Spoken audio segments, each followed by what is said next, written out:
Check कर ना आता. आईला म्हणा जरा चेक कर.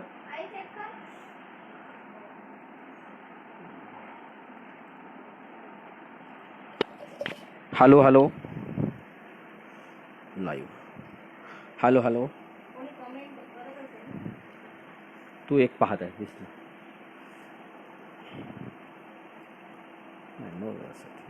नाही. तू अजून नाही पाहिलं वाटतं. हां आलंय. नितीन आलाय. यस. त्या लिंकवर क्लिक कर. स्वतःला पण टॅग करता येते असं मी ऐकलं होतं. हां स्वतःच्या याच्यावर लिंक करता येते का? नाही.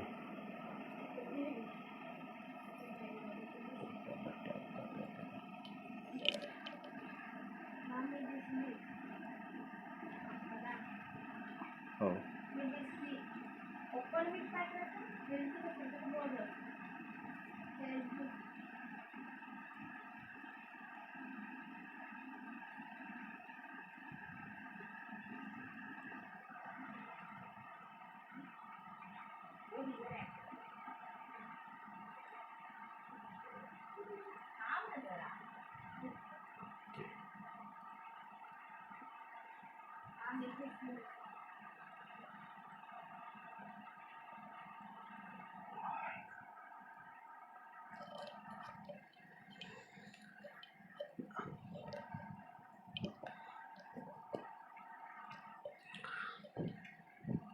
नमस्कार. आजच्या किसान पुत्र आंदोलनाच्या या लाईव्ह सेशनमध्ये मी आपल्या सर्वांचं मनःपूर्वक स्वागत करतो. या सेशनमध्ये मला बोलण्याची संधी दिली त्याबद्दल पण मी सर्वांचेच आभार मानतो. आणि आपण सर्वांनी माझे विचार शांतपणे ऐकून घ्यावे अशी मी आपल्याला विनंती करतो. आणि मला अपेक्षा आहे की माझा आवाज अगदी स्पष्टपणे आपल्याला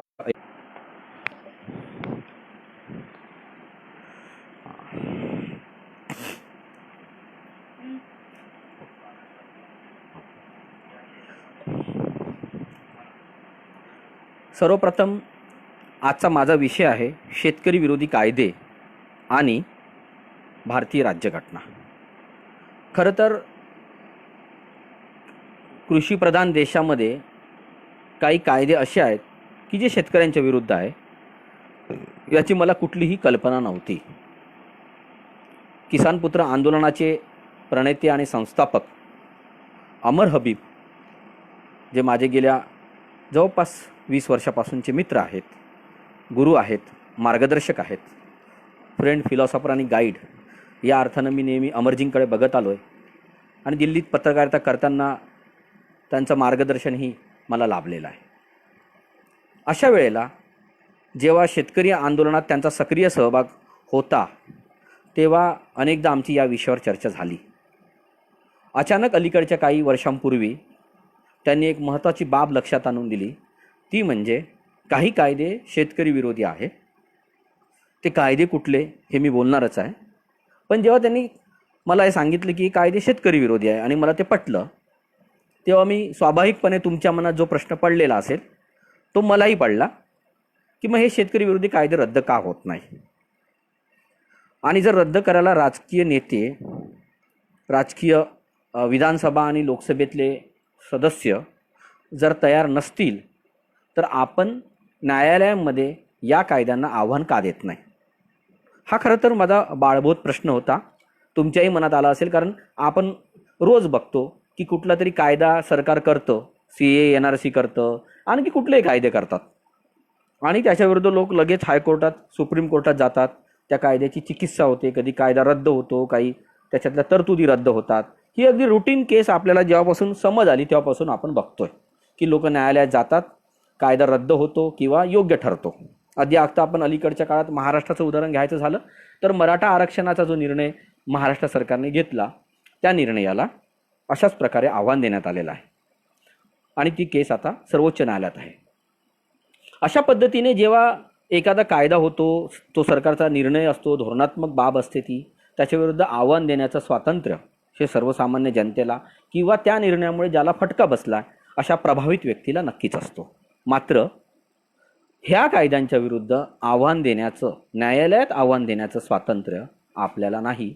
हे ऐकल्यानंतर मला सर्वप्रथम धक्काच बसला. ही माझ्यासाठी एकदम नवीन गोष्ट होती. आणि मला असं वाटतं, जर कायद्याचे अभ्यासक सोडले, ज्यांनी LLB केला, असे लोक सोडले, किंवा शेतकरी संघटनेत ज्यांनी अनेक वर्ष काम केलं आहे, असे सर्वसामान्य पण शेतकऱ्यांचे नेते जर सोडले, तर मला असं वाटतं की 99% लोकांना याची कल्पना नसेल की भारताच्या संविधानामध्ये असे काही कायदे आहेत की ज्याच्या विरुद्ध आपल्याला आव्हान देता येऊ शकत नाही. बाकी सर्व कायद्यांना आव्हान देता येऊ शकतं, सर्व निर्णयांना आव्हान देता येऊ शकतं. मात्र काही कायदे असे आहेत की ज्यांना देशाच्या कुठल्याही न्यायालयामध्ये आव्हान देता येऊ शकत नाही. देशातलं कुठलंही न्यायालय अशा आव्हान याचिकेवर सुनावणी घेऊ शकत नाही. हे ऐकून मला खूप मोठा धक्का बसला. त्यामुळे मग आता सर्वप्रथम आपण हे समजून घेऊया की हे शेतकरी विरोधी कायदे नेमके काय आहेत. मी हे स्पष्ट करू इच्छितो की मी कायद्याचा अभ्यासक नाही, पदवीधरही नाही. तुमच्यासारखाच एक सामान्य व्यक्ती आहे जो थोडा बहुत पत्रकारिता करीत असतो. मात्र अमरजीकडनं या विषयावर ऐकल्यानंतर मी थोडा बहुत जिज्ञासेतून काही अभ्यास केला आणि याच्यातून काय मार्ग काढता येईल या दृष्टीनं तो अभ्यास होता की आपण याच्यासाठी ही लढाई पुढे कसं नेऊ शकतो, या किसान पुत्र आंदोलनाचा एक सैनिक या नात्याने, म्हणून तो अभ्यास केला होता. आपण आधी सर्वप्रथम समजून घेऊया नेमके शेतकरी विरोधी कायदे कोणते आहेत. तसे तर अनेक कायदे आहेत की जे शेतकरी विरोधी आहेत, परंतु किसान पुत्र आंदोलनाने सध्या 3 कायद्यावर लक्ष केंद्रित केलेलं आहे. 3 कायदे कुठले? तर पहिला कायदा आहे कमाल जमीन धारणा कायदा. कदाचित हा मराठी शब्द आपल्याला जास्त परिचयाचा नाही. सीलिंग ॲक्ट हा शब्द जनसामान्यामध्ये रूढ झालेला शब्द आहे. ग्रामीण भागामध्ये लँड सीलिंग ॲक्ट किंवा सीलिंग ॲक्ट या नावाने ओळखला जातो. शहरी भागामध्ये अर्बन सीलिंग ॲक्ट अशा अर्थानं शहरी भागात पण तो कायदा आहे.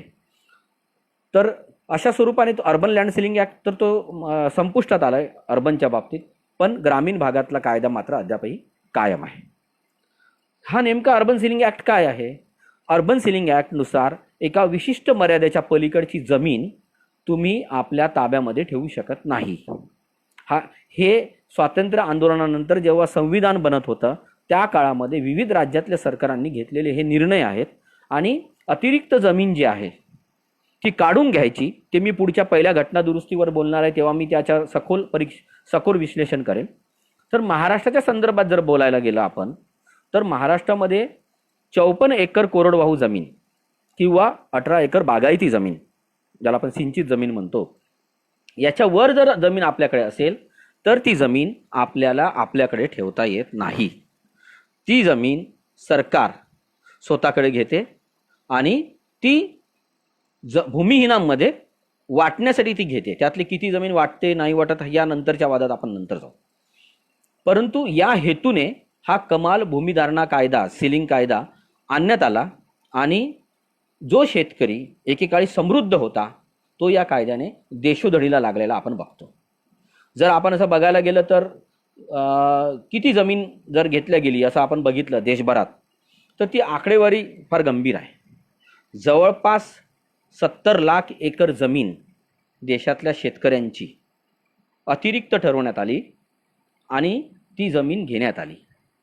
या जमिनीचं बाजारमूल्य तर आज कितीतरी 1000 कोटीचं होऊ शकतं. सगळ्यात महत्त्वाचं आहे की ही जमीन 1 रुपयाही मोबदला न देता घेण्यात आली. म्हणजे आज तुमची जर जमीन घ्यायची असेल, 1 एकर जमीन जरी असेल, आता नाशिक मुंबई आणि नागपूर मुंबई समृद्धी महामार्ग चालू आहे, काही काही ठिकाणी एकराला 1 कोटीसुद्धा भाव मिळालेला आहे. मात्र त्या काळामध्ये शेकडो एकर जमिनी लोकांच्या काढून घेण्यात आल्या आणि त्यांना 1 रुपया पण मानधन देण्यात आला नाही. अशा स्वरूपाने हा कायदा आहे. या कायद्यानुसार तर किसान पुत्र आंदोलनाची ही भूमिका आहे की जर अंबानीला कितीही कारखाने टाकण्याची परवानगी आहे, हॉटेल व्यावसायिकाला किती हॉटेल टाकण्याची परवानगी आहे, वकिलाला कितीही केस घेण्याची परवानगी आहे, किंवा जगातल्या सगळ्या व्यावसायिकांना, भारतातल्या सर्व व्यावसायिकांना आपल्या व्यवसायाचा विस्तार करण्याची परवानगी आहे. तो कितीही केस घेऊ शकतो, किती जमिनी घेऊ शकतो, किती खटले लढवू शकतो, कितीही घरं घेऊ शकतो. म्हणजे अनेक शहरामध्ये लोक आहे की ज्यांचे 5-5, 10-10 फ्लॅट आहेत. इन्व्हेस्टर म्हणतात त्याला आजच्या आधुनिक भाषेमध्ये. तर असे इन्व्हेस्टर राहून माणसं फ्लॅट घेऊ शकतात, त्याला बंदी नाही. कितीही गाड्या घोड्या घेऊ शकतात. मात्र शेतकऱ्यावर मात्र बंधन आहे की तुम्ही अमुक, जसं मी महाराष्ट्राचं सांगितलं की 54 एकरच्या वर कोरडवाहू आणि 18 एकरच्या वर बागायती जमीन तुम्ही तुमच्याकडे ठेवू शकत नाही. या कायद्यामुळे महाराष्ट्रात, या कायद्याची अंमलबजावणी महाराष्ट्रात 1972च्या दुष्काळानंतर सुरू झाली. तर त्यानंतर महाराष्ट्रातल्या हजारो लोकांच्या जमिनी काढून घेण्यात आल्या आणि एकेकाळी, म्हणजे आज हा तिसरी पिढी आहे ज्यांच्या जमिनी काढून घेण्यात आल्या असं आपल्याला म्हणता येईल. तर ज्यांच्याकडे आधी 100 एकर जमीन होत्या, आज त्यांचे नातू 5 एकराच्या खाली जमिनीवर आज आलेले आहे. आणि आज शेतकरी आत्महत्येचा जो गंभीर प्रश्न बघायला मिळतो तो हा असा अल्प आणि अत्यल्प जो शेतकरी आहे, शेती असलेला शेतकरी, त्याच्यामध्ये हा प्रश्न सर्वात गंभीर आहे. कारण एकेकाळी श्रीमंत किंवा एकेकाळी शेतीने समृद्ध असलेल्या, शेकडो एकर शेती असलेल्या या शेतकऱ्याची आज जी तिसरी चौथी पिढी आहे ती 1 ते 2-4 एकरावर येऊन पोहोचलेली आहे. आज अशी परिस्थिती नेमकी निर्माण झाली आहे ती या कमाल जमीन धारणा कायद्यामुळे निर्माण झालेली आहे, शेतकरी जमीन धारणा कायदा. आणि आज आत्महत्या वाढण्याचं जे प्रमुख कारण आहे त्यापैकी एक सगळ्यात महत्त्वाचं कारण ही शेत जमीन कायदा आहे. म्हणून हा शेतकरी विरोधी कायदा आहे. आणि याच्यात महत्त्वाचं म्हणजे आज जर मी 54 एकर शेतीचा मालक असं समजा माझं कुटुंब, आणि आम्ही खूप प्रचंड मेहनत केली, राबलो आणि या शेतीला बागायतीमध्ये आम्ही रूपांतरित केलं, तर मग मात्र, आणि सगळीकडे सिंचन आणलं आम्ही, तर मात्र मग जी आमच्याकडची अतिरिक्त 36 एकरची जमीन आहे ती आम्हाला सरकारला द्यावी लागेल काय? कारण सरकार काय म्हणतं की कोरडवाहू एक जमीन 54 एकर आणि सिंचित जमीन 18 एकर. हा एक नवीन प्रश्न सुद्धा निर्माण झाला आहे. म्हणजे जर तुम्ही शेतात राबलात तर ती शेत जमीन पुन्हा सरकारकडे जाईल अशी आज भीती निर्माण झालेली आहे. हा पहिला मुद्दा. दुसरा कायदा आवश्यक वस्तूंचा कायदा. आपण त्याला एसेन्शियल कमोडिटी ॲक्ट 1955 या नावाने हा कायदा ओळखला जातो. मराठी भाषेत ढोबळमानाने या कायद्याला जीवनावश्यक वस्तूचा कायदा असं म्हटलं जातं. हा जीवनावश्यक वस्तूचा कायदा, हा कायदा काय आहे नेमका? हा कायदा कोणत्याही वस्तूचं उत्पादन थांबवणे, सुरू ठेवणे, त्या उत्पादनावर मर्यादा घालणे, त्या उत्पादनाच्या आयात निर्यातीवर मर्यादा घालणे, त्या उत्पादनाचे दर ठरवणे, त्या उत्पादनाला विक्रीला मनाई करणे, त्याच्या साठवणुकीला मनाई करणे, अशा स्वरूपाचे अनेक निर्बंध, मी तर निर्बंध म्हणणार नाही, याला अनिर्बंधच म्हटलं पाहिजे, असे अनिर्बंध अधिकार सरकारला देतं. हा कायदा इंग्रजांच्या काळात होता, तो नंतरच्या नेहरूंच्या सरकारने सुद्धा तो कायम ठेवला आणि त्याला अध्यादेशाचं कायद्यात रूपांतर केले 1955 साली. आणि तेव्हापासून जीवनावश्यक वस्तू म्हणजे नेमकी काय याची व्याख्या कुठेही या कायद्यामध्ये नाही. एसेन्शियल कमोडिटी असं म्हटलंय. मग एसेन्शियल कमोडिटी काही असू शकतं. म्हणजे एखाद्या वेळेला ते स्कूटरचे सुटे भाग असू शकतात, साखर असू शकते, गूळ असू शकते, कांदा असू शकते, स्क्रू असू शकतो, काही असू शकतो. ते सरकार त्या वेळेला ठरवेल. अगदी तूर डाळ सुद्धा असू शकते, ते आपण बघितलेलं आहे. तर अशा प्रकारे सरकार वेळोवेळी या जीवनावश्यक वस्तू कायद्यामध्ये कधी कापसाचा, कधी कांद्याचा, कधी डाळीचा किंवा वेगवेगळ्या वस्तूंचा समावेश करते.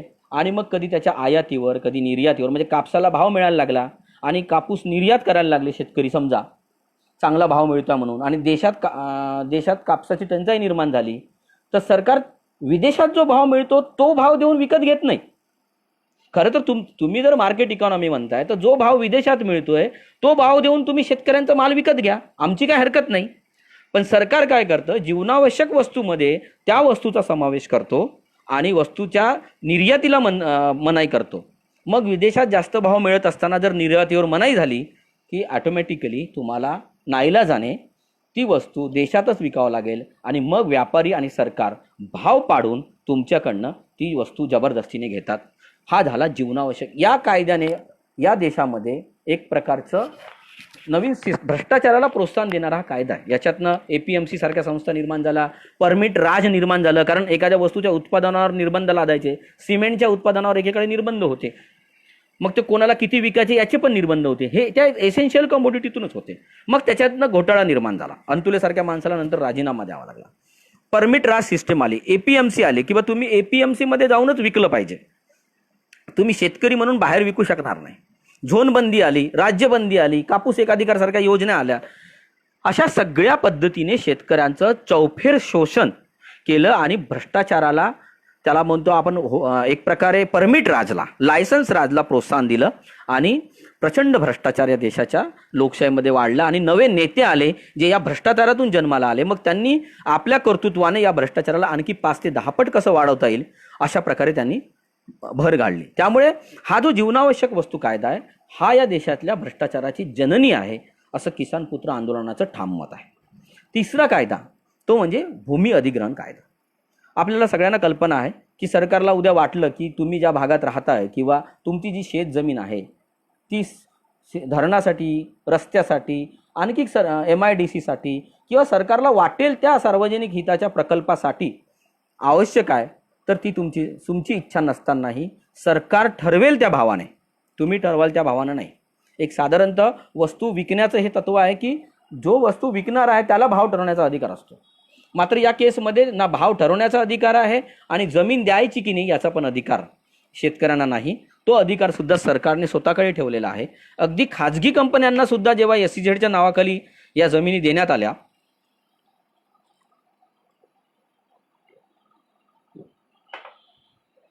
तेव्हा खरं तर त्या कंपन्यांनी शेतकऱ्यांशी वाटाघाटी करून मार्केट रेटवर त्या जमिनी विकत घ्यायला पाहिजे. शेतकऱ्यांना ज्या कंपनी स्थापन होणार आहेत त्याच्यात काही मालकी हक्क द्यायला पाहिजे, त्यांच्या भविष्याची काही सोय करायला पाहिजे. अशा अनेक गोष्टी करता आल्या असत्या.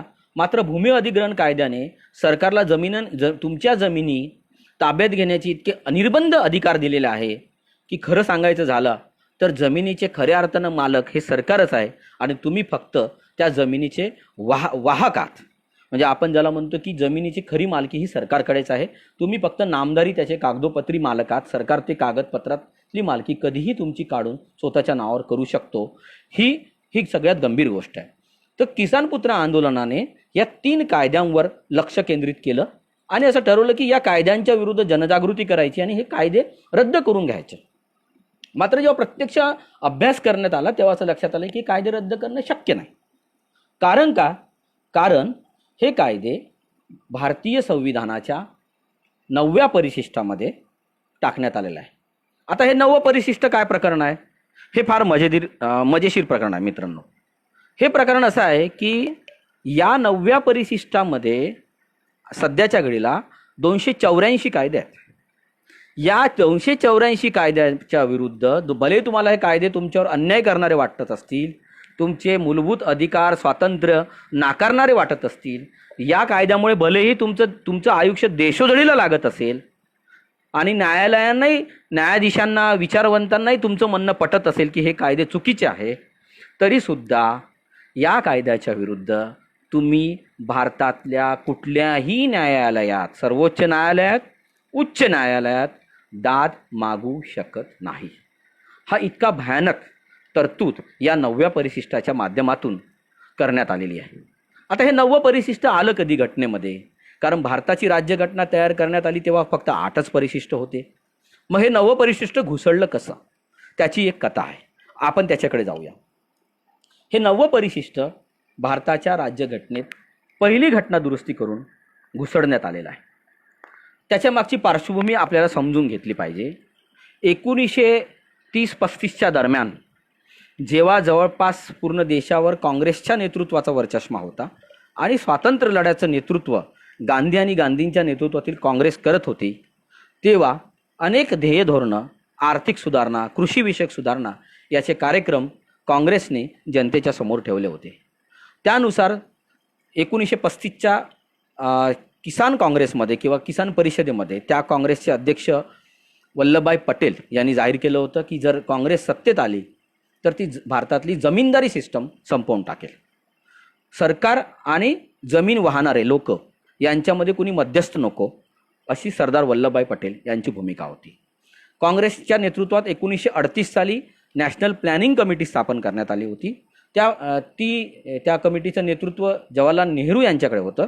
नेहरूंनी सुद्धा असे समाजवादी धोरणं आणि सामाजिक सुधारणा शेतीच्या संदर्भातल्या त्या जाहीर केल्या होत्या. त्याच्यातल्या सगळ्यात महत्त्वाच्या सुधारणा होत्या त्या म्हणजे जमीनदारी संपवणं, जे जमिनी वाहत आहेत त्यांना जमिनीचे मालक करणं आणि जे भूमिहीन आहेत त्यांना जमीनदारांकडनं जास्तीच्या ज्या जमिनी त्यांच्याकडे आहेत त्या काढून घेऊन त्या जमिनी भूमिहीनांमध्ये वाटणं, जेणेकरून उत्पन्नाचं साधन जास्तीत जास्त लोकांकडे पोहोचेल, हा त्याचा हेतू होता. कारण त्या काळात बहुसंख्य लोक हे भूमिहीन होते, उत्पादनाची साधनं त्यांच्याकडे नव्हती. भारत स्वतंत्र होईल तेव्हा औद्योगिकरण झालेलं नसेल, त्यामुळे उत्पादनाची साधनं आणि त्या साधनावरची मालकी जोपर्यंत आपण त्यांच्या हातात देणार नाही तोपर्यंत देशामध्ये क्रांतिकारी बदल घडू शकणार नाही, देशाचा विकास घडू शकणार नाही.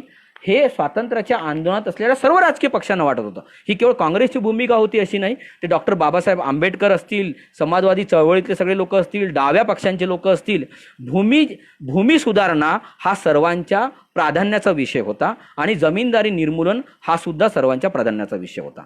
त्यानुसार जेव्हा स्वातंत्र्याची चळवळ अखेरच्या टप्प्यात आली तेव्हा विविध राज्यांमध्ये काँग्रेसची सरकार आली होती. स्वातंत्र्याच्या दरम्यान 1947च्या नंतर विविध राज्यात काँग्रेसचे मुख्यमंत्री झाले होते आणि भारताची राज्यघटना बनवण्याची प्रक्रिया सुद्धा सुरू होती. त्या काळामध्ये विविध राज्यांनी विविध प्रकारचे कायदे केले होते. पंडित गोविंद वल्लभ पंत यांनी आपल्या राज्यामध्ये जमीनदारी संपवण्यासाठीचे कायदे केले होते. बिहारमध्ये कायदे करण्यात आले बिहारच्या मुख्यमंत्र्यांनी. अशा विविध राज्यांमध्ये, महाराष्ट्रामध्ये करण्यात आले. जमीनदारी आणि विविध प्रकारचे जे शोषण करणारे कायदे होते जमिनीच्या आधारातून, त्या सगळ्या गोष्टी बंद करण्यासाठी काँग्रेसच्या त्या राज्य सरकारांनी कायदे केले होते. आणि त्या काळामध्ये संविधान बनत होतं. भविष्यामध्ये जमीन हा एक महत्त्वाचा प्रश्न ठरणारा याची कल्पना संविधान करताना आली होती.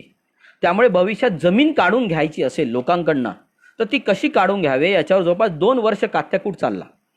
आणि जर ड्यू प्रोसेस हा शब्द असावा की नसावा याच्यावर कात्याकूट झाला आणि त्याच्यावर शेवटी समजा आपण जमीन काढून घेऊ आणि त्याच्यावर कोर्ट खटले होतील, आपल्याला काही करता येणार नाही, अशी जेव्हा काँग्रेसच्या सल्लागार समितीमध्ये चर्चा झाली तेव्हा त्या सल्लागार समितीचे बाबासाहेब आंबेडकर पण सदस्य होते. आपल्याला मी मागच्या एका व्याख्यानात सांगितलंच आहे की बाबासाहेब आंबेडकर हे नंतर काँग्रेसच्या पाठिंब्याने घटना समितीवर गेले होते.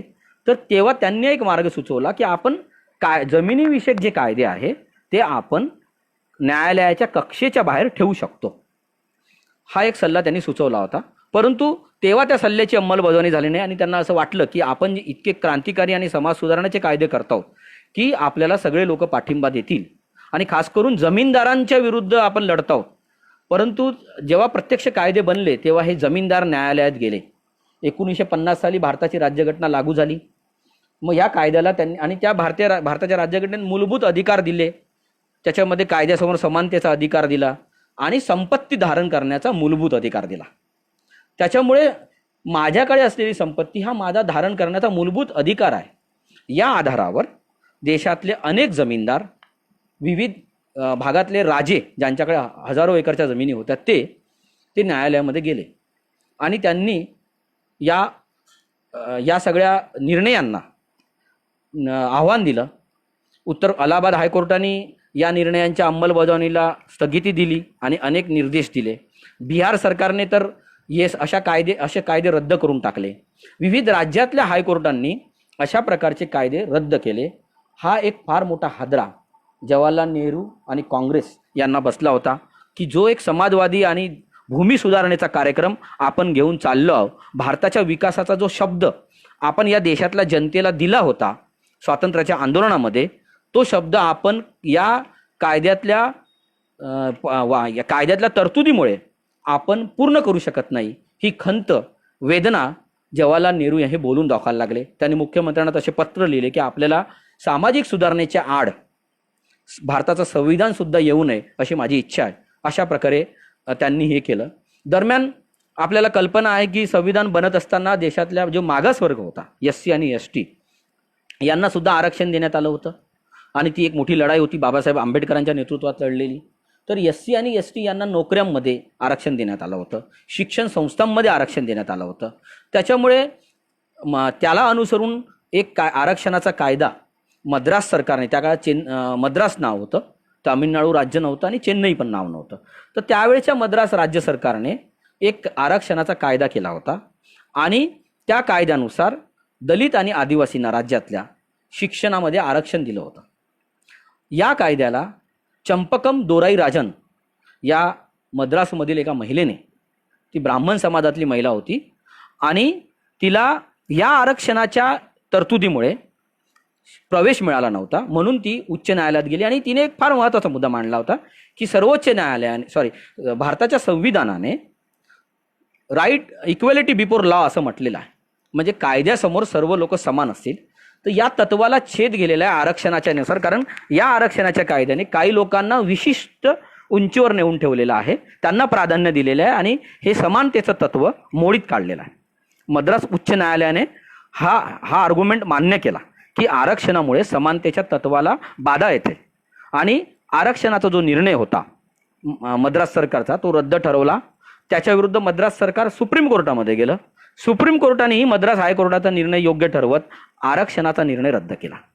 अशा अनेक गोष्टी होत्या की जे एक आदर्शवाद म्हणून काँग्रेस घेऊन आली होती, नेहरू घेऊन आले होते किंवा आरक्षणाच्या लढाईतून बाबासाहेब आंबेडकर घेऊन आले होते, त्याला वारंवार विविध न्यायालयातून आव्हानं मिळायला लागले होते. नुसतं आव्हान मिळायला लागलं नव्हतं असं नाही, तर संविधानाचाच आधार घेत ह्या सगळ्या कार्यक्रमांना, या निर्णयांना उच्च न्यायालयाने रद्द करणं सुरू केलं होतं.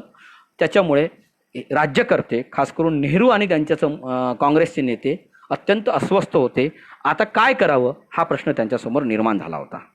त्यामुळे अखेर नेहरूंनी असं ठरवलं की आपण घटनादुरुस्ती करून काही महत्त्वाचे कायदे हे न्यायालयीन कक्षेच्या बाहेर ठेवले पाहिजे. त्यावेळी आर्ग्युमेंट असं त्यांनी दिलं होतं की डायरेक्टिव्ह प्रिन्सिपल, दिशानिर्देशक जे तत्व आहे त्यांची अंमलबजावणी करताना फंडामेंटल राईट्स म्हणजे right to property, equality before law, हे जे सगळे फंडामेंटल राईट्स आहे, फ्रीडम ऑफ एक्सप्रेशन, हे सगळे फंडामेंटल राईट जे आहे ते या डायरेक्टिव्ह प्रिन्सिपलच्या अंमलबजावणी करताना आड येऊ नये. डायरेक्टिव्ह प्रिन्सिपल अधिक महत्त्वाचे आहे फंडामेंटल राईटपेक्षा, कारण राज्याचा विकास कसा व्हावा याच्यातून त्याची दिशानिर्देशक तत्व आहे. ही भूमिका मांडत नेहरूंनी पहिली घटनादुरुस्ती करण्याचं ठरवलं आणि त्यानुसार त्यांनी ते विधेयकसुद्धा भारताच्या त्यावेळेच्या, कारण संविधान सभा तर संपली होती आणि अंतरिम लोकसभा किंवा अंतरिम संसद तेव्हा अस्तित्वात होती, आपल्याला कल्पना आहे. तो एक नेहरूंनी काय म्हटलं हे विधेयक मांडताना पहिलं घटनादुरुस्ती, महत्त्वाचे शब्द आहे ते आपल्याला सांगू इच्छितो. Quotation: somehow we have found that this magnificent constitution that we had framed was later kidnapped and purloined by lawyers. म्हणजे जे एक अतिभव्य संविधान आम्ही उभारलं होतं या देशासाठी, ते वकिलांनी त्याचं अपहरण केलं आहे आणि त्याची चोरी केली आहे, म्हणजे त्याचा आत्माच एक प्रकारे चोरला आहे. अशा प्रकारचा आरोप ही पहिली घटनादुरुस्ती मांडताना, खास करून याच्यासाठी, या पहिल्या घटनादुरुस्तीसाठी एक सिलेक्ट समिती तयार करण्यात आली होती. त्या सिलेक्ट समितीसमोर 16 मे 1951 रोजी नेहरूजींनी ही घटनादुरुस्ती विचारार्थ ठेवली होती. या सिलेक्ट समितीमध्ये फार मोठमोठे नेते होते. त्याच्यामध्ये स्वतः बाबासाहेब आंबेडकर होते, त्याच्यानंतर अनेक मोठे नेते होते. के.टी. शहा होते, डॉक्टर आंबेडकर, व्ही.एस. सरवटे, मोहनलाल गौतम, देवकांत बरुआ, राजबहादूर, सत्यनारायण सिन्हा, सरदार हुकुम सिंग, हृदयनाथ कुंजरू आणि श्यामाप्रसाद मुखर्जी, नझीरुद्दीन अहमद, असे अनेक लोक त्या सिलेक्ट कमिटीवर होते की ज्यांच्यासमोर हा विषय चर्चेला गेला. आणि नंतर हा विषय संसदेमध्ये सुद्धा चर्चेला आला. संसदेमध्ये चर्चेला आल्यानंतर याच्यावर प्रचंड हे झाला, चर्चा झाली, वादविवाद झाला. पण काँग्रेसने एक शब्द दिला होता जनतेला आणि विरोध करणाऱ्यांनी एक आक्षेप असा घेतला, तर तो महत्त्वाचा होता की आता जे निकाल दिलेले आहे, ज्याच्यामुळे तुम्ही अस्वस्थ आहात, ते हायकोर्टाने दिलेले आहेत, सुप्रीम कोर्टाने दिलेले नाही. तर आपण सुप्रीम कोर्टाच्या निकाल येण्याची वाट बघूया आणि त्यानंतर आपण जर निकाल आपल्या विरुद्ध आले तर मात्र आपण घटनादुरुस्ती करूया. म्हणजे अतिरिक्त जमीन काढून घेण्याला कोणाचा विरोध नव्हता, ते काढून घ्यायचं म्हणूनच कायदे पारित करण्यात आले होते. फक्त ह्या प्रोसिजरल विरोध होता की सर्वोच्च न्यायालयाच्या निकालाच्या आधी करावं की नाही करावं. पण तो तर्क आणि विरोध करणाऱ्यांमध्ये स्वतः श्यामाप्रसाद मुखर्जी आघाडीवर होते. श्यामाप्रसाद मुखर्जी आणि नेहरू यांच्यामध्ये या सगळ्या याच्यावरून प्रचंड वाद झाल्याचं आपण बघतो. अगदी श्यामाप्रसाद मुखर्जींनी नेहरूंना खोटारडा म्हटलं, डिक्टेटर म्हटलं, अशा स्वरूपाचे आरोप सगळे करण्यात आले होते. तर इमाम हुसेन, श्यामाप्रसाद मुखर्जी, हृदयनाथ कुंजरू एच.व्ही. कामत, हरिविष्णू कामत, त्याच्यानंतर के.टी. शहा आणि आचार्य जे.बी. कृपलानी या मान्यवरांनी या घटना दुरुस्तीला, पहिल्याच घटना दुरुस्तीला कडाडून विरोध केला होता. त्या उलट घटना समितीच्या किंवा त्या अंतरिम संसदेचे सदस्य असलेले रंगा, Renuka Ray, Kala Venkatrao, M P. Mishra, reverend D'Souza, Deshmukh, Frank Anthony, S L. Saxena, Hussain आणि दुर्गाबाई या सर्वांनी मात्र या घटना दुरुस्तीचे समर्थन केले होते. स्वतः डॉक्टर बाबासाहेब आंबेडकर यांनी या घटना दुरुस्तीच्या बाजूनं आपलं मत नोंदवलं होतं. त्यांनी, कारण आपल्याला मी आधीच सांगितलं की जेव्हा घटना बनत होती तेव्हा सर्वात आधी बाबासाहेबांनीच हा उपाय सुचवला होता की जमिनी काढून घेण्याचे कायदे जर अडचणीत येणार असतील, न्यायालयाच्या कक्षेमध्ये येत असल्याने, तर आपण हे कायदे न्यायालयीन कक्षेच्या बाहेर ठेवू शकतो. हे या संदर्भात नेमण्यात संविधान समितीने जी सल्लागार समिती नेमली होती, त्या सल्लागार समितीचे सदस्य या नात्याने डॉक्टर बाबासाहेब आंबेडकर यांनी ही सूचना केली होती. याला एक आणखी अनुषंगाने महत्त्वाचा मुद्दा असा आहे की काही कायदे हे न्यायालयाच्या रिव्ह्यूच्या कक्षेमध्ये ठेवायचं की नाही याच्यावर घटना समिती बनत असताना प्रचंड चर्चा झाली होती. खास करून हा ड्यू प्रोसेस शब्द आहे त्याच्यावर प्रचंड चिंता झाली होती, चर्चा झाली होती. आणि आपल्याला कल्पना असेल की घटना समितीचे सल्लागार होते B.N. राव, बेनेगल नरसिंग राव. हे फार मोठे विद्वान व्यक्ती होते. त्यांनी अनेक देशाच्या राज्यघटनांचा अभ्यास करून भारतीय राज्यघटनेचा पहिला कच्चा मसुदा तयार केला, जो मसुदा विचारात घेऊन डॉक्टर बाबासाहेब आंबेडकर यांच्या नेतृत्वातील मसुदा समितीने त्याच्यावर अंतिम आराखडा किंवा अंतिम कच्चा मसुदा ज्याला म्हणता येईल तो तयार केला. तर या राव हे वेळोवेळी घटना समितीला आपला सल्ला देत होते. तर यांनी सुद्धा अमेरिकेतलं उदाहरण दिलं की अमेरिकेमध्ये ड्यू प्रोसेस हा शब्द टाकल्यामुळे किती खटलेबाजी वाढली आहे आणि न्यायालयाचा हस्तक्षेप किती वाढलेला आहे हे त्यांनी दाखवून दिलं. आणि त्यांनी सांगितले की काही कायदे हे तुम्ही न्यायालयीन पुनरीक्षणाच्या किंवा रिव्ह्यूच्या बाहेर ठेवा. त्याचं कारण मी त्यांचं कोटेशन आधी वाचतो आणि मग त्याचा मराठी अर्थ सांगतो.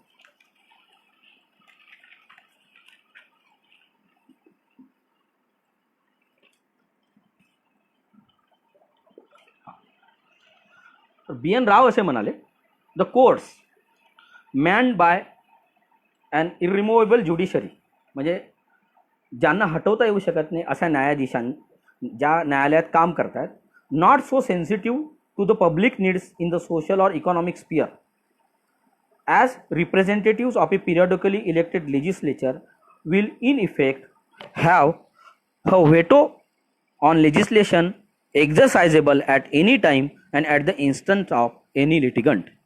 मराठी त्याचा अर्थ आपण ढोबळ मारणं असं करता येईल की न्यायालयामध्ये जे न्यायाधीश काम करतात त्यांना सहजासहजी हटवणं अतिशय कठीण आहे. आणि ज्या समाजाच्या सतत बदलणाऱ्या सामाजिक आर्थिक गरजा आहे, त्या गरजांची जाणीव, तीव्रतेची जाणीव जितकी नियमितपणे लोकांमधून निवडून येणाऱ्या लोकप्रतिनिधींना असते, तेवढी न्यायालयाच्या आजच्या भाषेत बोलायचं झालं तर AC चेंबरमध्ये बसणाऱ्या न्यायाधीशांना असू शकत नाही. त्यामुळे हे न्यायाधीश वेळोवेळी जनतेच्या विकासाचे जे कार्यक्रम असतील, ज्याची अंमलबजावणी व्हायला पाहिजे, अशा स्वरूपांच्या कार्यक्रमांना कधीही कुणीही पिटिशन टाकलं तर त्याला स्थगिती देऊ शकतात आणि त्याच्यामुळे एक मोठा प्रश्न निर्माण होऊ शकतो. त्यामुळे न्यायालयांना असे विशेषाधिकार देऊ नका की न्यायालयाच्या संसदेने पारित केलेल्या कायद्याचे अशा प्रकारे पुनरीक्षण करण्याचे अधिकार, रिव्ह्यू करण्याचे अधिकार न्यायालयाला देऊ नका. ही ज्या माणसाने या देशाच्या राज्यघटनेचा पहिला कच्चा मसुदा तयार केला, भारताचा जो अधिकृत घटनात्मक सल्लागार होता, त्या B.N. राव या माणसाने सुद्धा दिला होता. त्यामुळे एकेकाळी आपण जर त्या स्वातंत्र्याच्या काळात जर बघायला गेलं तर संसद ही सर्वोच्च असली पाहिजे. न्यायालयाने फार त्यात हस्तक्षेप करू नये आणि शेत जमिनी किंवा एकूणच जमिनीच्या बद्दल भूमिहीनांना जमीन वाटण्याला प्राधान्य दिलं पाहिजे. ज्यांच्याकडे खूप जमिनी आहेत त्या काढून घेतल्या पाहिजे. याबद्दल त्याच्यानंतर पुढचे 40-50 वर्ष एक वाक्यता होती असं दिसतंय. या सगळ्याच्या परिणामातून असं झालं की हे जे घटना दुरुस्ती विधेयक होतं ते पारित झालं आणि आपल्याला कल्पना आहे की फार मोठ्या मताने, म्हणजे 288 विरुद्ध 20 मतांनी, म्हणजे 288 मतं जे आहे ते याच्या बाजूने पडले होते. या विधेयकाच्या बाजूने बोलताना बाबासाहेब आंबेडकर यांनी पण आपली भूमिका मांडली होती. ती माझी सांगायची राहून गेली, ते मी आपल्याला सांगतो. पहिल्या घटनादुरुस्ती विधेयकाच्या बाजूने बोलताना बाबासाहेब म्हणाले, it was an unusual procedure, but look at the from the point of view of principles of compensation, nor the principle of discrimination should stand in the way of validity of it. Therefore, sentimentally there might be objection, but from the practical point of view there should not be any objection to declare such laws as valid. म्हणजे भावनात्मक दृष्ट्या यात तुम्हाला objection वाटू शकतो, आक्षेप वाटू शकतात, पण प्रॅक्टिकल पॉईंट ऑफ व्ह्यूने जर विचार करायला गेला तर या घटना दुरुस्तीमध्ये काहीही चुकीचं नाही, असं बाबासाहेब आंबेडकरांनी वक्तव्य केलं होतं आणि या घटनादुरुस्तीच्या बाजूने आपलं मत मांडलं होतं. अशा पद्धतीने ही पहिली घटनादुरुस्ती झाली आणि त्याच्यातनं ह्या ज्या जमिनीच्या संदर्भातले जे कायदे होते विविध राज्य सरकारने केलेले, त्या कलम 31 मध्ये 31(ब) हे परिशिष्ट जोडण्यात आलं आणि हे उपकलम जोडण्यात आलं आणि 9व परिशिष्ट भारताच्या घटनेला जोडण्यात आलं आणि त्याच्यात हे अनाऊन्स करण्यात आलं या पहिल्या घटनादुरुस्तीमध्ये की जे कायदे 9व्या परिशिष्टामध्ये भारताची संसद जोडेल त्या कायद्यांना देशाच्या कुठल्याही न्यायालयामध्ये आव्हान देता येणार नाही. आणि अशा प्रकारे आरक्षणाचे जे कायदे होते SC आणि STचे, त्याच्या संदर्भात या घटनादुरुस्तीत त्या कायद्यांना आव्हान देता येणार नाही हे स्पष्ट झालं. त्याच्यानंतर टेनंट ॲक्ट, त्याच्यानंतर जमीनदारी ॲबोल्युशन ॲक्ट, असे जमिनीच्या संदर्भात जे सगळे कायदे होते हे 9व्या परिशिष्टामध्ये, म्हणजे सुरुवातीला 13 कायदे या 9व्या परिशिष्टामध्ये जोडण्यात आले. आणि ही मूळ या पहिल्या घटनादुरुस्तीची संकल्पना ही होती की जमिनीविषयक आणि अत्यंत महत्त्वाचे विषय जे असतील तेवढेच कायदे याच्यामध्ये जोडले पाहिजे, जेणेकरून सामाजिक सुधारणांच्या कार्यक्रमांना न्यायालयीन खटल्यांचे ब्रेक लागू नये, हा त्याच्या मागचा हेतू होता. आणि परंतु नंतरच्या राज्यकर्त्यांनी आपापल्या सोयीने ही जी 9व्या परिशिष्टाचं जे छोटीशी फट होती ती इतकी मोठी केली की त्याचा आज एक महाद्वार झालेला आहे, इंडिया गेट झाला असं आपण म्हणू शकेल. आज 284 कायदे म्हणजे 13 कायदे अपवाद म्हणून न्यायालयीन कक्षेच्या बाहेर ठेवण्यात आले होते. आज गेल्या 60-70 वर्षामध्ये 284 कायदे, 1995 सालच्या शेवटची तरतूद करण्यात आली त्यानुसार 284 कायदे आज या 9व्या परिशिष्टामध्ये आहे की ज्याला तुम्ही या देशाच्या कुठल्याही न्यायालयामध्ये आव्हान देऊ शकत नाही.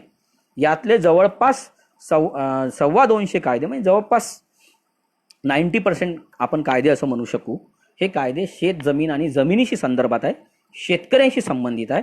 जो देश शेतीप्रधान आहे त्या देशातल्या शेतकऱ्यालाच आपल्यावर अन्याय करणाऱ्या कायद्यांच्या विरुद्ध न्यायालयात जाता येत नाही, ही एक मोठी विडंबना, एक मोठी शोकांतिका हे या पहिल्या घटनादुरुस्तीने, त्याचे भले उद्देश त्या काळात चांगले असतील पण आज निर्माण करून ठेवली आहे ही परिस्थिती आहे.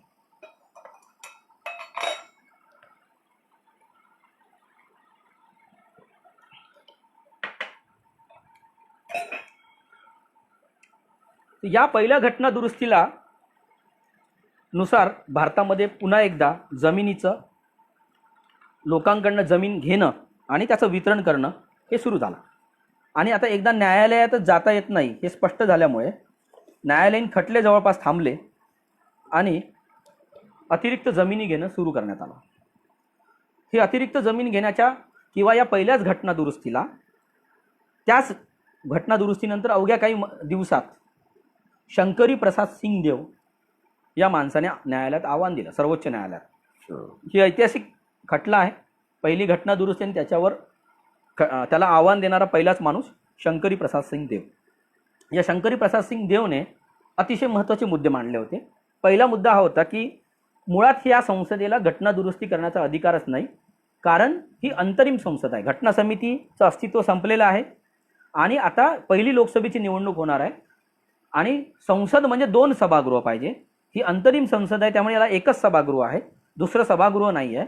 अशा वेळेला 2 सभागृह नसताना आणि ही अंतरिम संसद असताना ही लोकांनी निवडून दिलेली संसद नाही, आपल्याला कल्पना आहे. मग अशा वेळेला यांना अशा प्रकारची घटना दुरुस्ती करण्याचा अधिकार नाही असं मत, असं तर्क देऊ आणि ही मुळात मूलभूत अधिकार जे आहे की मला न्यायालयात आव्हान देता येईल किंवा माझ्या अधिकारावर अतिक्रमण झाला तर मी त्याच्याविरुद्ध जाऊ शकतो किंवा माझं जे फंडामेंटल राईट आहे प्रॉपर्टीचा त्याच्यावर हा घाला घातला आहे, असे सगळे तर्क देत शंकरी प्रसाद सिंगदेव यांनी सर्वोच्च न्यायालयात याचिका केली. पतंजली शास्त्री यांच्या नेतृत्वातील 5 सदस्यीय खंडपीठाने या प्रकरणी सुनावणी घेतली आणि ऑक्टोबर 1951 रोजी निकाल दिला की ही पहिली घटना दुरुस्ती ही वैध आहे. हा ऐतिहासिक निकाल होता आणि त्याच्यामध्ये त्यांनी काँग्रेस सरकार, काँग्रेसचे एकूण स्वातंत्र्य चळवळीत त्यांनी जो वेळोवेळी मांडलेले जे शेतीशी संबंधित सुधारण्याचे जे कायदे आहेत ते मांडले आणि अशा प्रकारे अशा प्रकारे सरकारला आपलं व्हिजन राबवण्याचा अधिकार आहे, सुधारणा राबवण्याचा अधिकार आहे आणि त्याच्यामध्ये न्यायालय आडकाठी करणार नाही अशी भूमिका घेतली. आणि जरी 2 सभागृह नसलं तरी सध्या जी संसद अस्तित्वात आहे त्या संसदेने ती घटना दुरुस्ती पारित केलेली आहे, त्याच्यामुळे ती अवैध ठरवता येणार नाही अशी भूमिका घेऊन त्या सर्वोच्च न्यायालयाने ही पहिली घटना दुरुस्ती वैध ठरवली. त्याच्यामुळे या पहिल्या घटना दुरुस्तीला रद्द ठरवण्याचे सगळे जे मार्ग होते ते जवळपास बंद झाले. मात्र पुन्हा 10-12 वर्षानंतर राजस्थानमधील सज्जन सिंग या माणसाने पुन्हा या घटना दुरुस्तीला अशाच काही महत्त्वाच्या मुद्द्यांच्या आधारावर आव्हान दिलं. तेव्हा पुन्हा 5 सदस्यीय खंडपीठ न्यायमूर्ती गजेंद्र गडकर यांच्या नेतृत्वात बसलं होतं आणि गजेंद्र गडकर यांच्या नेतृत्वातील या खंडपीठाने पुन्हा एकदा सर्वोच्च म्हणजे जे पहिली घटना दुरुस्ती आहे ती अगदी योग्य आहे, त्यात काही चुकीचं नाही, त्यात काही बेकायदेशीर किंवा घटनेला तोडमोड केलेला नाही अशा प्रकारचा निकाल दिला आणि ती घटना दुरुस्ती वैध ठरवली. हा एक दुसरा धक्का होता पहिल्या घटना दुरुस्तीच्या विरुद्ध लढणाऱ्या लोकांना. मात्र हे निकाल येत असताना या 5 सदस्यीय खंडपीठाचे एक सदस्य जे स्वतःही महाराष्ट्रातले होते, JR मुधोळकर यांनी एक भविष्यातला आशेचा किरण या देशाला दाखवून दिला आणि त्यांनी आपल्या जजमेंटमध्ये एक डिसेंट नोट टाकली आणि त्याच्यात एक अशी काही शब्द वापरला की ज्या शब्दाने या देशाच्या लोकशाहीला आज टिकवून ठेवलेला आहे. त्याचं स्पष्टीकरण मी पुढे देईल. लढाई शेतकऱ्याची आहे पण ती पुढे लोकशाहीपर्यंत आली. ते कसं तर त्यांनी आपल्या या डिसेंट नोटमध्ये असं लिहिलं की हा निकाल असा होता की देशाच्या संसदेला घटनेमध्ये दुरुस्ती करण्याचा अधिकार आहे का आणि फंडामेंटल राईटमध्ये दुरुस्ती करण्याचा अधिकार आहे का. त्याला खंडपीठाने बहुमताने हो असं म्हटलं होतं. मात्र मुधोळकरांनी एक त्यांची नापसंती किंवा त्यांची असहमती दर्शवणारी एक टिप्पणी केली होती. त्याचं म्हणणं असं की संसदेला घटना दुरुस्ती करण्याचा अधिकार आहे, फंडामेंटल मूलभूत अधिकारांमध्ये दुरुस्ती करण्याचा अधिकार आहे, मात्र घटनेच्या बेसिक स्ट्रक्चरला मूलभूत आराखड्याला धक्का बसेल अशा प्रकारची घटना दुरुस्ती करण्याचा अधिकार नाही असं मत त्यांनी नोंदवलं. आणि हे जे एक वाक्य होतं त्याने या देशाची दिशा बदलली आणि आज देशामध्ये जी लोकशाही कायम आहे त्याचं फार मोठं श्रेय मुधोळकरांच्या एका वाक्याला जातं. पण प्रश्न असा आहे की हे वाक्य आणि ही संकल्पना मुधोळकरांना कुठून मिळाली. तर मित्र ते फार गमतीशीर आहे. पाकिस्तान म्हटलं की आपल्या डोळ्यासमोर नेहमी हुकुमशाही, लष्करशाही, पाकिस्तानमध्ये लोकशाही अस्तित्वातच नाही अशा स्वरूपाची आपल्या मनात एक प्रतिमा निर्माण झालेली आहे. त्यामुळे लोकशाही, त्याच्यानंतर कोर्ट कायदे आणि पाकिस्तान यांचा काय संबंध असा प्रश्न आपल्या मनात अनेकदा निर्माण होतो. मात्र आज भारतामधली लोकशाही ज्या बेसिक स्ट्रक्चर या एका शब्दामुळे जिवंत राहिलेली आहे तो शब्द आपल्याला पाकिस्तानने दिलेला आहे. 1963 साली पाकिस्तानचे चीफ जस्टिस कॉर्नेलियस, आपल्याला आश्चर्य वाटेल पुन्हा एकदा की तसा इस्लामिक राष्ट्र असून सुद्धा पाकिस्तानचे सरन्यायाधीश हे ख्रिश्चन कॉर्नेलियस होते आणि त्यांच्यानंतरचे सरन्यायाधीश हे हिंदू झाले होते. या सरन्यायाधीशांनी त्यावेळेच्या पाकिस्तानच्या राष्ट्रपतीने केलेली घटना दुरुस्ती अवैध ठरवली होती आणि रद्द केली होती.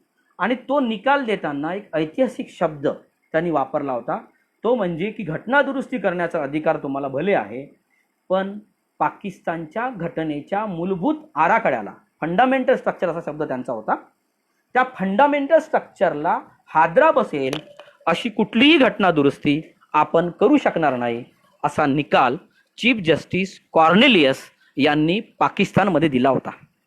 मुधोळकर यांनी त्या निकालापासून प्रेरणा घेत त्याचा हवाला देत असं स्पष्ट सांगितलं की भारतामध्ये सुद्धा घटना दुरुस्ती करण्याचा अधिकार भले सरकारांना असेल, पण भारताच्या राज्यघटनेच्या मूलभूत आराखड्याला धक्का लागेल अशी घटना दुरुस्ती करता येणार नाही.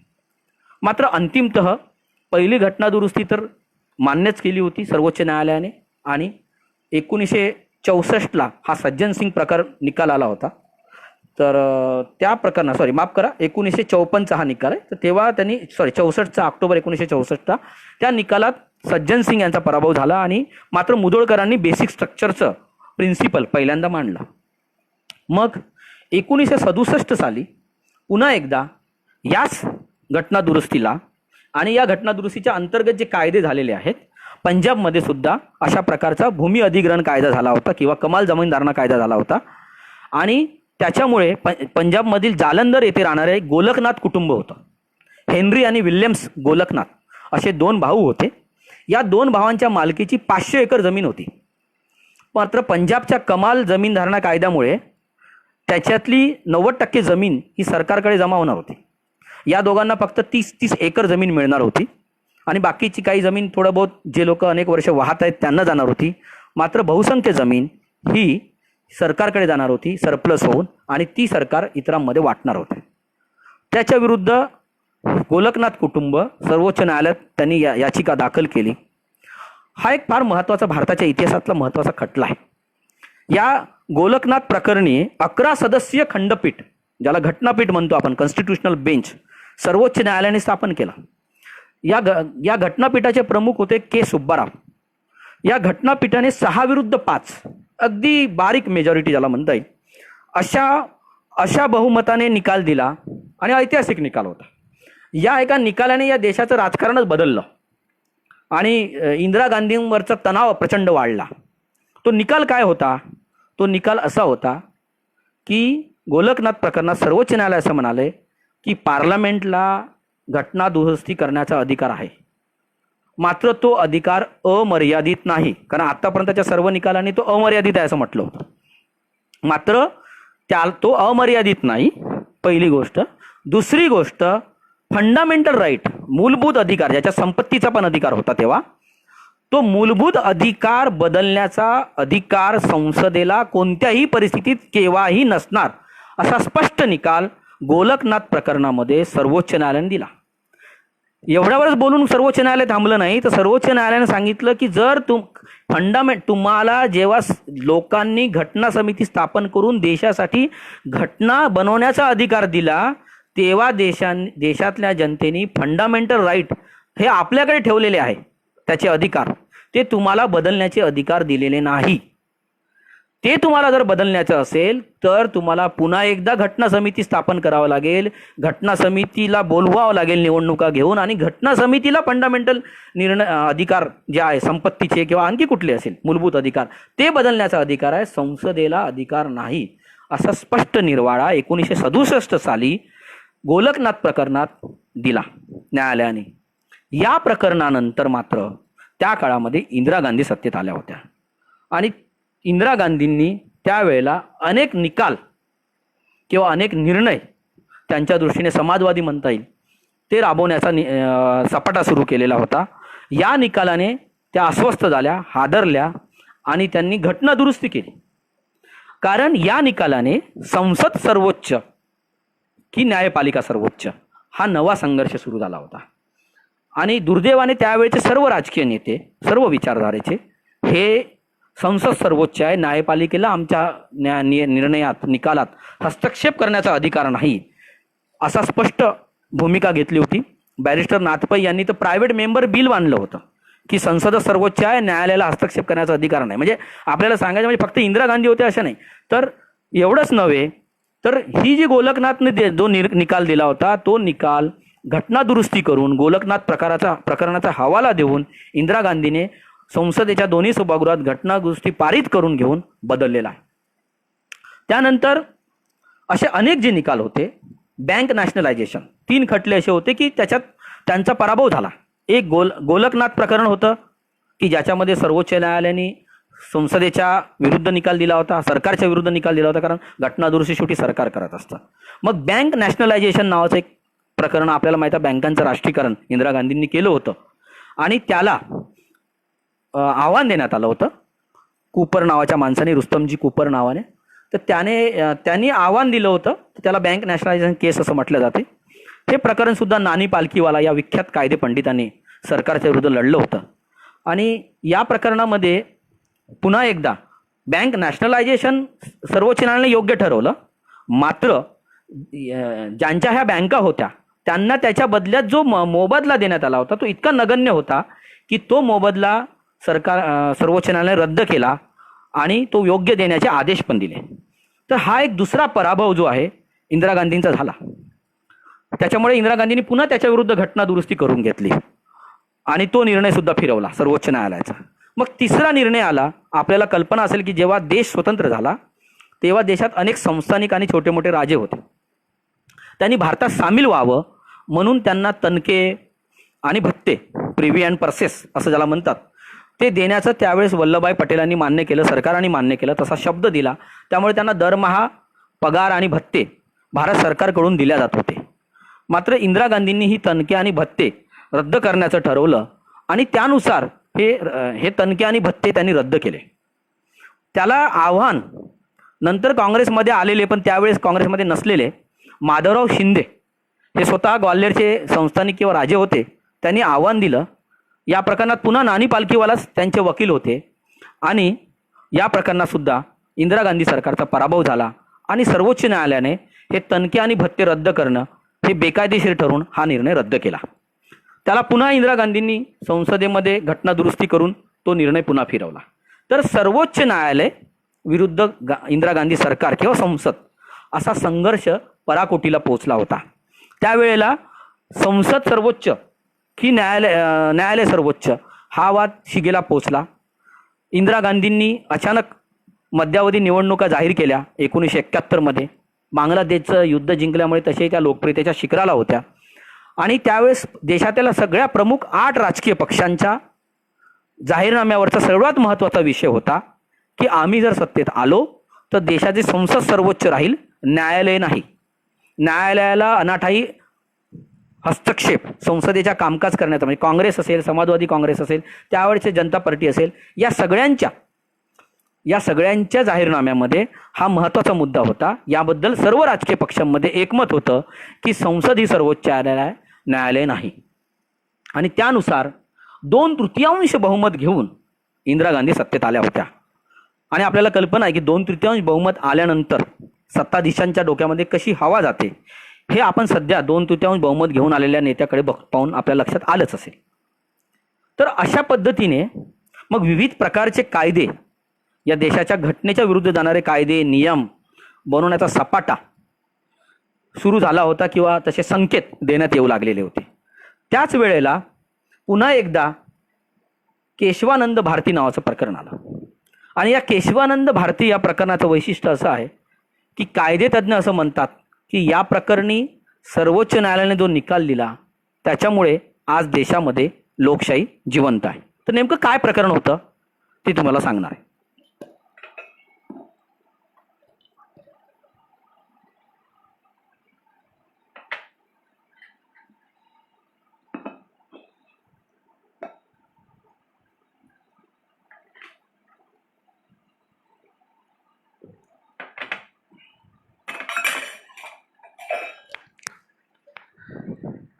केशवानंद भारती कोण होता हे गमतीदार प्रकरण आहे. केशवानंद भारती नावाच्या माणसाला भारताचं संविधान, लोकशाही किंवा तिथे होत असलेल्या घडामोडी, इंदिरा गांधीचं राजकारण याच्याशी त्या व्यक्तीला काही देणं घेणं नव्हतं. तो अगदी 20-25 वयोगटातला एक साधा तरुण होता. परंतु वंश परंपरेतनं केरळमधल्या एडनीर मठ याचा तो मठाधिपती होता आणि या एडनीर मठाचा जो प्रमुख असतो त्याला केरळमधला शंकराचार्य मानलं जातं. म्हणजे त्यांचं जे पूर्ण नाव होतं त्याच्यामध्ये शंकराचार्य हे नाव होतंच. शंकराचार्य थोटकाचार्य केशवानंद भारती असं त्यांचं नाव होतं. त्यामुळे त्यांना केरळ आणि तामिळनाडूमध्ये एक प्रकारे शंकराचार्य म्हणून त्यांचा सन्मान आहे. त्या मठाचा जो कोणी प्रमुख असेल तर त्या क्षणी अगदी तरुण वयामध्ये वंश परंपरेने वडिलांच्या जागी केशवानंद भारती हे शंकराचार्य झाले होते. आणि या मठाच्या मालकीच्या काही खाणी होत्या, काही तेलघाणी होत्या, अशा स्वरूपाचे काही उद्योग होते की जे केंद्र सरकारने किंवा केरळ सरकारने केलेल्या कायद्यामुळे ते सगळ्या जमिनी आणि त्या उद्योगांचं नियंत्रण, मायनिंगचं वगैरे नियंत्रण, कारण या नव्या परिशिष्टामध्ये मायनिंगशी संबंधित सुद्धा कायदे टाकण्यात आले होते, तर त्याचं सगळ्यांचं नियंत्रण जे आहे ते यांच्याकडे गेलं होतं, केरळ सरकारकडे. आणि त्या सगळ्या जमिनी ज्या आहे त्या केरळ सरकारच्या मालकीच्या झाल्या होत्या. त्याला आव्हान द्यायचं म्हणून केशवानंद भारती यांनी या कायद्याला, केरळच्या कायद्याला आव्हान दिलं सर्वोच्च न्यायालयामध्ये. नानी पालखीवालांच्या ते लक्षात आलं की या खटल्यामध्ये पुन्हा एकदा सरकारला नामोहरम करण्याची शक्ती आहे आणि नानी पालखीवालांनी ते प्रकरण मी स्वतः लढणार असं केशवानंद भारतींना कळवलं. आणि या प्रकरणाचं गांभीर्य इंदिरा गांधी सरकारच्या पण लक्षात आलं, कारण त्या प्रकरणात काही महत्त्वाचे मुद्दे याचिकाकर्त्यांनी मांडलेले होते. त्याच्यातला सगळ्यात महत्त्वाचा मुद्दा होता की गोलकनाथ प्रकरणातला जो निकाल होता तो फिरवला होता. त्याच्यामुळे पुन्हा एकदा त्या संसदेचे अधिकार डिफाईन करणारा हा कायदा, डिफाईन करण्याची इच्छा किंवा विनंती या याचिकेत करण्यात आली होती. आणि या याचिकेसाठी नानी पालखीवाला यांनी प्रचंड मेहनत केली आणि अतिशय विद्वान माणूस, साहित्य, अर्थशास्त्राचा इतका अभ्यास होता की दरवर्षी ते बजेटवर सुद्धा भाषण द्यायचे, युनियन बजेटवर, आपल्याला कल्पना. आणि सरकारच्या बाजूनं एच.एम. सिरवई हे सरकारच्या बाजूनं मांडत होते. ॲडव्होकेट जनरल त्यावेळेचे नीरन डे होते. आणि सिरवई अत्यंत विद्वान वकील, त्या काळातले भारतातले सर्वोच्च वकील असं मानले जायचे. ते महाराष्ट्र सरकारचे पण 17 वर्ष ॲडव्होकेट जनरल होते. त्यांनी केंद्र सरकारची बाजू मांडायचं ठरवलं आणि नानी पालखीवाला यांनी केशवानंद भारती यांची बाजू मांडायचं ठरवलं. आणि कोणाला कल्पना नव्हती की हा खटला या देशाचा इतिहास आणि लोकशाहीचं रक्षण करणारा ठरणार आहे. जवळपास 68 दिवस या प्रकरणी सुनावणी चालू होती. या प्रकरणी एस.एम. सिक्री हे त्यावेळेस सर्वोच्च न्यायालयाचे सरन्यायाधीश होते आणि त्यांनी स्वतःच्या नेतृत्वात 13 सदस्यीय घटनापीठ, कारण गोलकनाथ 11 सदस्यीय होतं आणि त्याच्यामुळे 13 सदस्यीय घटनापीठ त्यांनी स्थापन केलं होतं.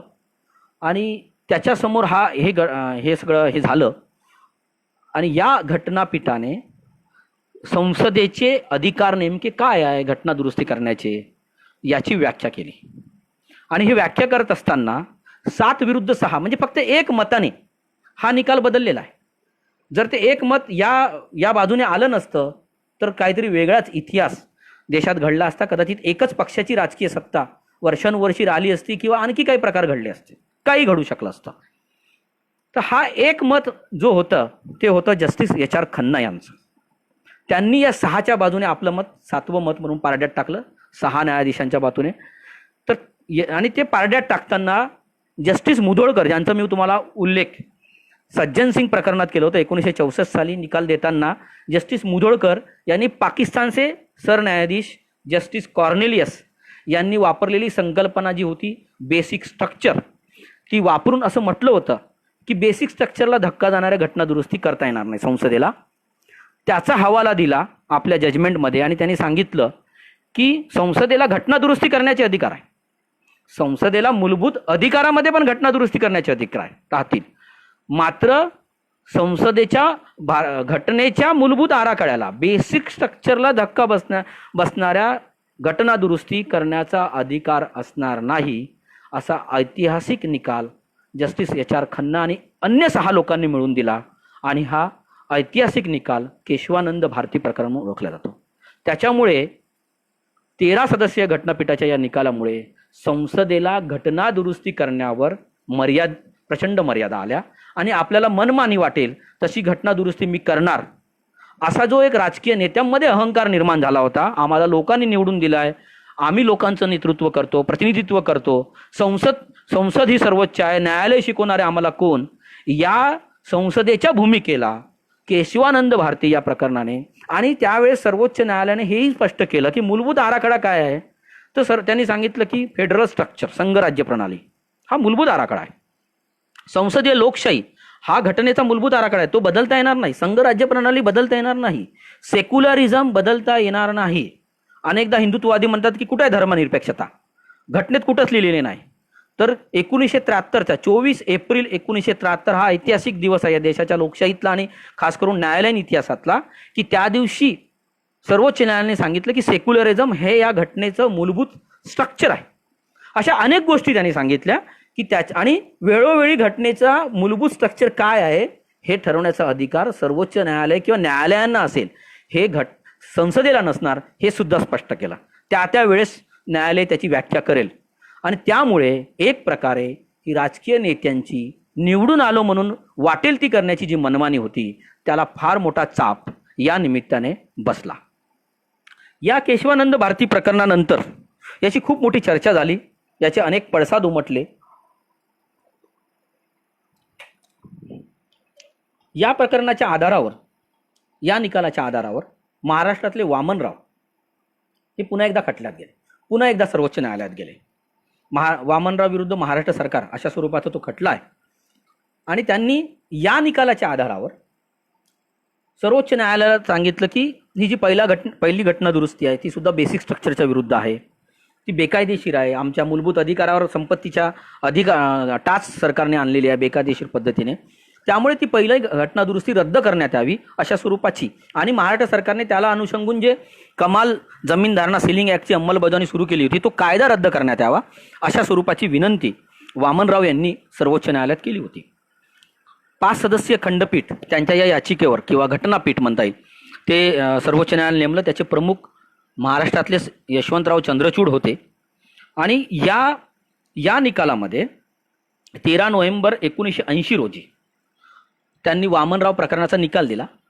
त्याच्यात सर्वोच्च न्यायालयाने हे स्पष्ट केलं की 24 एप्रिल 1973 नंतर जे कायदे मूलभूत आराखड्याला किंवा बेसिक स्ट्रक्चरला धक्का देणारे असतील आणि त्या कसोटीवर उतरणारे नसतील त्या कायद्यांना आव्हान दिल्या जाऊ शकते, भले ते 9व्या परिशिष्टात का असेना, पण त्याला तुम्ही आव्हान देऊ शकता असा ऐतिहासिक निकाल वामनराव प्रकरणात सर्वोच्च न्यायालयाने दिला.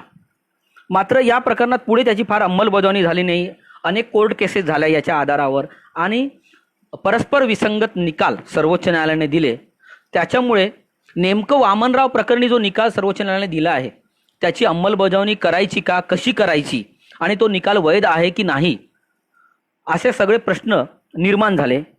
आणि त्याच काळामध्ये IR कोहलो या तामिळनाडूतल्या माणसाने तिथल्या जन्मम इस्टेट ॲक्ट तामिळनाडूच्या याला सर्वोच्च न्यायालयात आव्हान दिलं.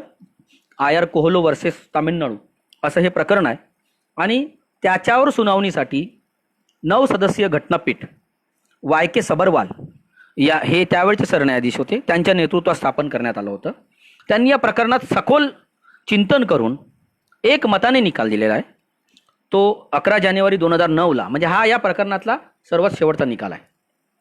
तर त्या प्रकरणात त्याने असं सांगितलं की 24 एप्रिल 1973ला भारताच्या सर्वोच्च न्यायालयाने बेसिक स्ट्रक्चर हे प्रिन्सिपल मान्य केले.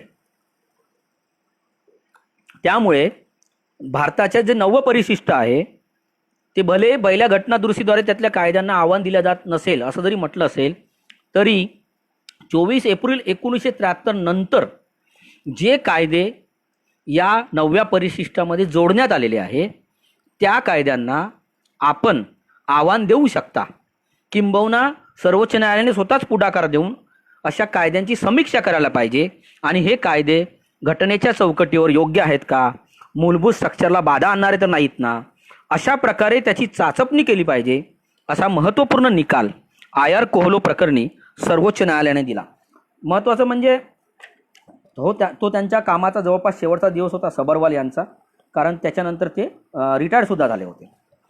हा निकाल देताना सबरवाल यांनी काही महत्त्वाचं मत मांडलेलं आहे 9व्या परिशिष्टाबद्दल आणि ते फार महत्त्वाचं आहे. मी आपल्याला ते वाचून दाखवू इच्छितो कारण हा या प्रकरणात आलेला सर्वात शेवटचा निकाल आहे. आणि त्यांनी काय काय म्हटलं आहे ते महत्त्वाचं आहे. मी काही महत्त्वाचे मुद्दे आपल्या माहितीसाठी वाचून दाखवतो. आर्टिकल 31B म्हणजे पहिली घटना दुरुस्ती करून 31B हे कलम जोडण्यात आलं होतं. Article 31B only provided restricted immunity, and it seems that original intent was only to protect a limited number of laws. म्हणजे फार मर्यादित कायद्यांना न्यायालयीन आव्हानांपासून किंवा न्यायालयीन चिकित्सेपासून इम्युनिटी म्हणजे संरक्षण देण्याचा मर्यादित हेतू या पहिल्या घटना दुरुस्ती मागे होता. आणि तो केवळ म्हणजे पार्ट 3 ज्याच्यात मूलभूत अधिकारांचा उल्लेख आहे घटनेच्या, त्याला अपवाद म्हणून ही घटना दुरुस्ती करण्यात आली होती. आणि त्यामुळे सुरुवातीला सर्वोच्च न्यायालयाने ही घटना दुरुस्ती वैध सुद्धा ठरवली होती. मात्र ही जी पळवाट आहे ती पळवाट नंतरच्या सत्ताधीशांनी त्याचा इतका मोठ्या प्रमाणावर गैरवापर केला, इतकी मोठ्या प्रमाणावर मनमानी केली. However the unchecked and rampant exercise of this power, फार कठीण शब्द त्यांनी वापरलाय, कठोर. However the unchecked and rampant exercise of this power, the number having gone from 13 to 284. या अधिकाराचा वापर, नवव्या परिशिष्टात कायदे घालण्याचाच अधिकार आहे, त्याचा इतका बेफाम वापर, बेफामच शब्द वापरावा लागेल, राज्यकर्त्यांनी केला की सुरुवातीला फक्त 13 कायदे या नवव्या परिशिष्टामध्ये होते, ते 284 कायद्यापर्यंत पोहोचले. आपल्याला आश्चर्य वाटेल, अगदी इन्शुरन्सचे कायदे, मायनिंगचे कायदे, आणखी कोणकुठले कायदे ज्याचा जमिनीशी काही संबंध नाही, असे सर्व कायदे या नवव्या परिशिष्टामध्ये ज्या कचरा पेटीत टाकण्यात आले होते की इथं तुम्ही कचरा पेटीत टाकले, याला हात लावू नका. तर gone from 13 to 284 shows that it is no longer mere exception. आता हा अपवाद राहिलेला नाही, कारण अपवाद 1-2 गोष्टीसाठी असू शकतो, सर्व गोष्टींसाठी असू शकत नाही. The absence of guidelines for exercise of such power, म्हणजे नवव्या परिशिष्टामध्ये कोणते कायदे टाकावे, कसे टाकावे, याच्याबद्दल कुठलेही गाईडलाईन्स अस्तित्वात नव्हत्या. मनमानी पद्धतीने हे काम चालू होतं. The absence of guidelines of exercise of such power means the absence of constitutional control. याचा अर्थ संविधानिक जे नियंत्रण आहे, राज्यघटनेचं जे नियंत्रण असायला पाहिजे सरकारवर, कारण सरकार हे राज्यघटनेच्या अंतर्गत काम करते. सरकार हे राज्यघटनेपेक्षा मोठी नाही, राज्यघटनेच्या नियंत्रणाखाली, मार्गदर्शनाखाली हे सरकार काम करत असतं. But the absence of guidelines for exercise of such power means the absence of constitutional control which results in restriction of constitutional supremacy. यामुळे काय झालंय की जे राज्यघटनेचं जे सर्वोच्च होतं तेच उद्ध्वस्त करून टाकलेलं आहे या नवव्या परिशिष्टाने आणि या 31 पहिल्या घटना दुरुस्तीने. And creation of parliamentary hegemony, संसदेची एकाधिकारशाही निर्माण केलेली आहे. And absence of full power of judicial review to determine the constitutional validity of such exercise. म्हणजे एकीकडे संसदेची हुकुमशाही किंवा एकाधिकारशाही या निमित्ताने निर्माण झाली आहे, तर दुसरीकडे न्यायालयाला जे रिव्ह्यू करण्याचे अधिकार आहे, पुनरीक्षण करण्याचे अधिकार आहे, चिकित्सा करण्याचे अधिकार आहे, ते या सगळ्या निर्णयाने काढून घेतलेले आहे. असं दुहेरी नुकसान या पहिल्या घटना दुरुस्तीने झालेलं आहे. तुम्ही आश्चर्य वाटेल काय काय कायदे आहे 284 मधले. Mines and minerals act, monopoly and restrictive practice act, cooking coal mines, sick textile undertaking act, conservation of foreign exchange and prevention of smuggling act, essential commodity act, the bonded labour system. आणि अशा प्रकारचे विविध जे कायदे आहे ते कायदे या घटना दुरुस्तीच्या माध्यमातून नवव्या परिशिष्टात नेमण्यात आले होते. आणखी एक महत्त्वाचा त्यांनी मुद्दा मांडला.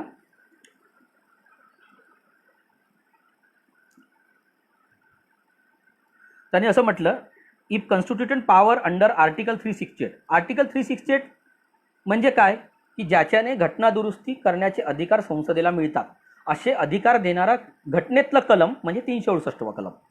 The if constituent power under Article 368, the other name for amending power cannot be made unlimited. It follows that Article 31B cannot be so used as to confer unlimited power. तुम्हाला अधिकार दिलेला आहे पण ते अमर्यादित अधिकार असू शकत नाही. Article 31B cannot go beyond the limited amending power contained in Article 368. The power to amend 9th schedule flows from the Article 368. The power of amendment has to be compatible with the limits on the power of amendment. This limit came with the Keshavananda Bharti केस.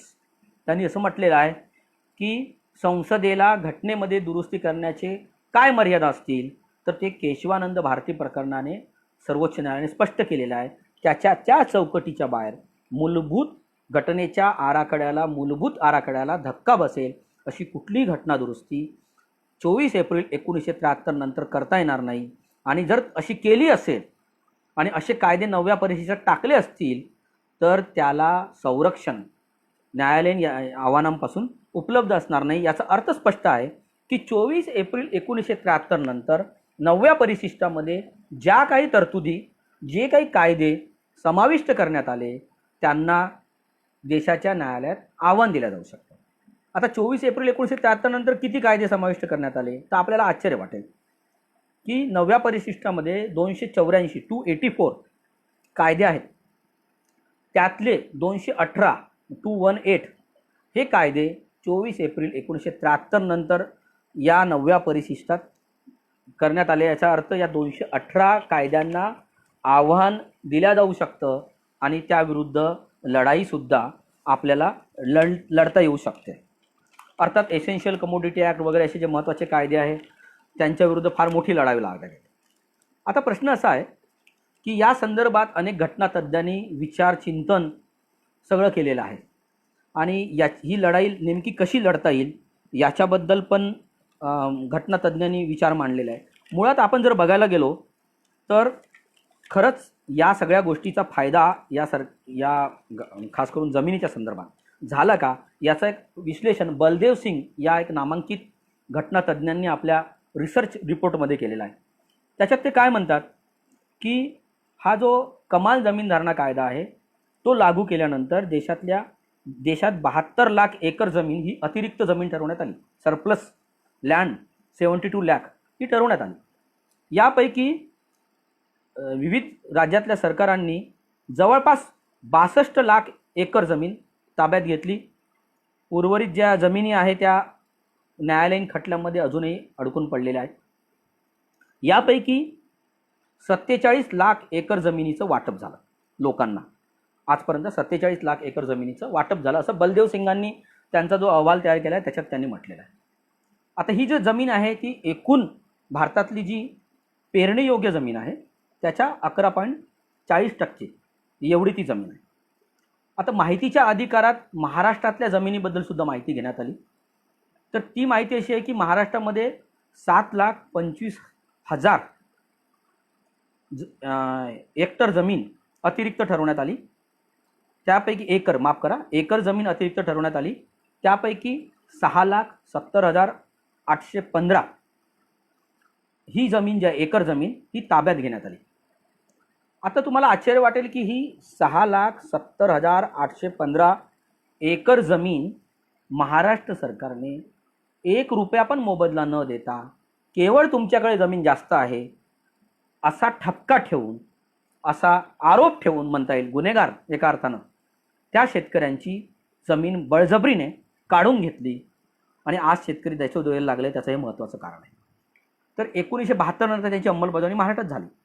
जर आपण जमिनीचा भाव किमान एकरी 10 लाख मानला, अनेक ठिकाणी तर त्याच्यापेक्षा जास्त आहे, पण आपण एक सरासरीने एकरी 10 लाख मानला जो त्या माहिती अधिकारात मानण्यात आला होता, तर जी जमीन महाराष्ट्रातल्या शेतकऱ्यांकडनं तेव्हा घेण्यात आली त्याचं बाजार मूल्य हे 70 लाख कोटी होतं. किती? 70 लाख कोटी. तर ज्या सरकारने महाराष्ट्रातल्या शेतकऱ्यांची 70 लाख कोटींनी त्यावेळच्या भावानुसार लूट केली, ते आज काही हजार कोटीचं कर्ज दिल्यानंतर त्यांच्यावर उपकार केल्यासारखं, त्यांच्यावर काहीतरी खूप त्यांना काहीतरी त्यांच्यावर फार मोठा आम्ही उपकार केले किंवा आम्ही काहीतरी फार मोठे पैसे खर्च केले अशा स्वरूपाच्या भावनेने लाचार ठरवून शेतकऱ्यांना देणगी दिल्यासारखं, भिकाऱ्याला दान दिल्यासारखं शेतकरी कर्जमाफी करतं. तेव्हा ही आकडेवारी मात्र लपवून ठेवल्या जाते की ह्याच महाराष्ट्रातल्या शेतकऱ्यांची एकेकाळी 1972 नंतर 70 लाख कोटी रुपयाने लूट झालेली आहे आणि ही लूट फार मोठी लूट आहे. त्या जमिनीचं वाटप 1,39,000 लोकांना करण्यात आलेलं होतं महाराष्ट्रामध्ये. आता प्रश्न असा आहे की ही शेतकरी विरोधी कायदे आपल्याला कल्पना आहे की हे कायदे फार गंभीर आहेत आणि या कायद्याची जी पुस्तिका आहे अमर हबीब यांनी लिहिलेली आहे, आपण ती जरूर बघावी. शेतकरी विरोधी कायदे किसान पुत्र आंदोलनात आपण सर्वांनी सहभागी व्हावं. दर 19 मार्चला आम्ही एक उपोषण पण करतो साहेबराव करपे यांच्या आठवणीने. तर ह्या शेतकरी विरोधी कायदे ही मराठी इंग्रजी भाषेमध्ये प्रसिद्ध झालेली पुस्तिका. याच्यात हे कायदे प्रश्नोत्तराच्या स्वरूपात अमर हबीब यांनी हे कायदे कसे शेतकरी विरोधी आहेत आणि याच्याने सर्वसामान्य शेतकरी कसा देशोधडीला लागतोय, त्यांचे मूलभूत स्वातंत्र्य आपलं कसं नाकारलं जात आहे, याच्याबद्दल सखोल विवेचन आणि विश्लेषण केलेलं आहे. हे पुस्तक आपण जरूर किसान पुत्र आंदोलनाला आपण आपला पत्ता देऊन फोन नंबरद्वारे किंवा फेसबुकवरून आपण हे पुस्तक जरूर मागवावं. मी पुढच्या मुद्द्याकडे येणार आहे की जर आपल्याला या कायद्यांच्या विरुद्ध लढाई लढायची असेल तर सगळ्यात महत्त्वाचं आहे एक मुद्दा मी मांडतो आणि मग आपल्याला लांबलेलं भाषण मी संपेल की भारताचं जो संविधान आहे त्याचं माझ्या दृष्टीने जर प्राण काही असेल, त्याचे अनेक वैशिष्ट्य आहेत. आपण जसं सांगितलं फेडरलिझम आहे, त्याच्यानंतर विविध कायदे आहेत त्याच्यात, पण माझ्या दृष्टीने त्याचं सगळ्यात मोठं प्राणतत्व जर काही असेल या भारतीय राज्यघटने की ज्या प्राणतत्वावर हे भारतीय संविधान उभं आहे, श्वास ज्याला म्हणता येईल त्या घटनेचा, तो म्हणजे माझ्या दृष्टीने चेक अँड बॅलन्स आहे. चेक अँड बॅलन्स म्हणजे काय, तर मराठीमध्ये ज्याला आपण नियंत्रण आणि संतुलन असं म्हणता येईल. तर सोप्या भाषेत सांगायचं तर राजकीय पक्षामध्ये आपण नेहमी बघतो, आपण सगळे राजकीय की खास करून काँग्रेसमध्ये एक आपण कल्चर बघितलं होतं की एकीकडे विलासरावाचा गट असतो आणि दुसरीकडे मग अशोकरावाचा एक गट उभा असतो. मग त्या दोनही गटांना पक्षश्रेष्ठी ताकद देतात आणि ते दोघं एकमेकावर कंट्रोल ठेवतील, दोघं एकमेकाशी भांडतील आणि जेणेकरून अशा प्रकारे दोघांचंही एकमेकावर नियंत्रण राहील आणि दोघे काय करतायत हे आम्हाला कळत राहील, अशा स्वरूपाने ही सगळी चर्चा होत असते. तर याला आपण म्हणतो चेक अँड बॅलन्स. भारताच्या राज्यघटनेचे 3 महत्त्वाचे अंग आहेत, आपल्याला कल्पना आहे. एक तर लेजिस्लेचर म्हणजे कायदेपालिका, एक्झिक्युटिव्ह कार्यपालिका आणि ज्युडिशरी न्यायपालिका. हे जे 3 पिलर आहे इंडियन डेमोक्रेसीचे, इंडियन कॉन्स्टिट्यूशनचे, या 3ही पिलरचं एकमेकावर नियंत्रण राहावं अशी प्रकारची रचना भारताच्या संविधानकर्त्यांनी, भारताचं संविधान बनवणाऱ्या बाबासाहेब आंबेडकरांपासून सर्व भारताच्या संविधानकर्त्यांनी, घटना समितीच्या सगळ्या सदस्यांनी निर्माण करून ठेवलेले आहे. आणि त्यांनी हा एक तत्व मांडलेला आहे की every organ is supreme in their own sphere. म्हणजे काय की सरकार चालवण्याच्या बाबतीत निवडून दिलेलं जे सरकार असेल ते सर्वोच्च असेल, त्याची अंमलबजावणी करण्याच्या बाबतीत जी ब्युरोक्रेसी आहे, एक्झिक्युटिव्ह आहे, ती सर्वोच्च असेल. ती तिच्या लेवलला काम करत राहील, ते आदेश काढेल, कारवाई करेल, जे काय असेल त्याची अंमलबजावणी करेल. आणि हे जे एक्झिक्युटिव्ह आणि सरकारने आणि संसदेने केलेले कायदे निर्णय आहे ते योग्य आहेत की अयोग्य आहे, कोणावर मूलभूत अधिकारावर अतिक्रमण करणारे आहे का, कोणावर अन्याय करणारे आहे का, कोणाला अनड्यू फेवर देणारे आहेत का, याची चिकित्सा करून या दोन्ही अंगावर नियंत्रण ठेवण्याचं काम कोण करेल तर ते सर्वोच्च न्यायालय करेल. पण मग सर्वोच्च न्यायालयात न्यायाधीश कोणाला नेमायचं आणि उच्च न्यायालयात न्यायाधीश कोणाला नेमायचं, त्यांचे पगार किंवा त्यांना नोकरीवर ठेवायचं की त्यांना काढून टाकायचं, त्यांच्याविरुद्ध प्रस्ताव आणून, हे सगळे अधिकार संसदेला आहे. म्हणजे संसदेचं न्यायालयावर, न्यायालयाचं संसदेवर आणि सरकारवर संसदेचं नियंत्रण, सरकार संसद चालवत, असं सगळं एकमेकाचे तंगडं, सोप्या ग्रामीण भाषेत सांगायचं तर एकमेकाचे तंगडे एकमेकात अडकवून ठेवलेले आहे. आणि अशा स्वरूपाने देशाची लोकशाही उभी आहे, एकमेकात तंगडे घालून चेक अँड बॅलन्सच्या प्रिन्सिपलवर. हे चेक अँड बॅलन्सचं जे प्रिन्सिपल आहे हे प्राण आहे. कारण कोणीही एका मर्यादेच्या पलीकडे मनमानी केलं तर दुसरी बाजू जी आहे, दुसरं अंग जे आहे ते त्याला चाप लावू शकतं. सरकारने मनमानी केलं तर संसद चाप लावू शकते, संसदेने मनमानी केली तर न्यायालय चाप लावू शकतं, न्यायाधीशांनी मनमानी केली तर संसद चाप लावू शकतं.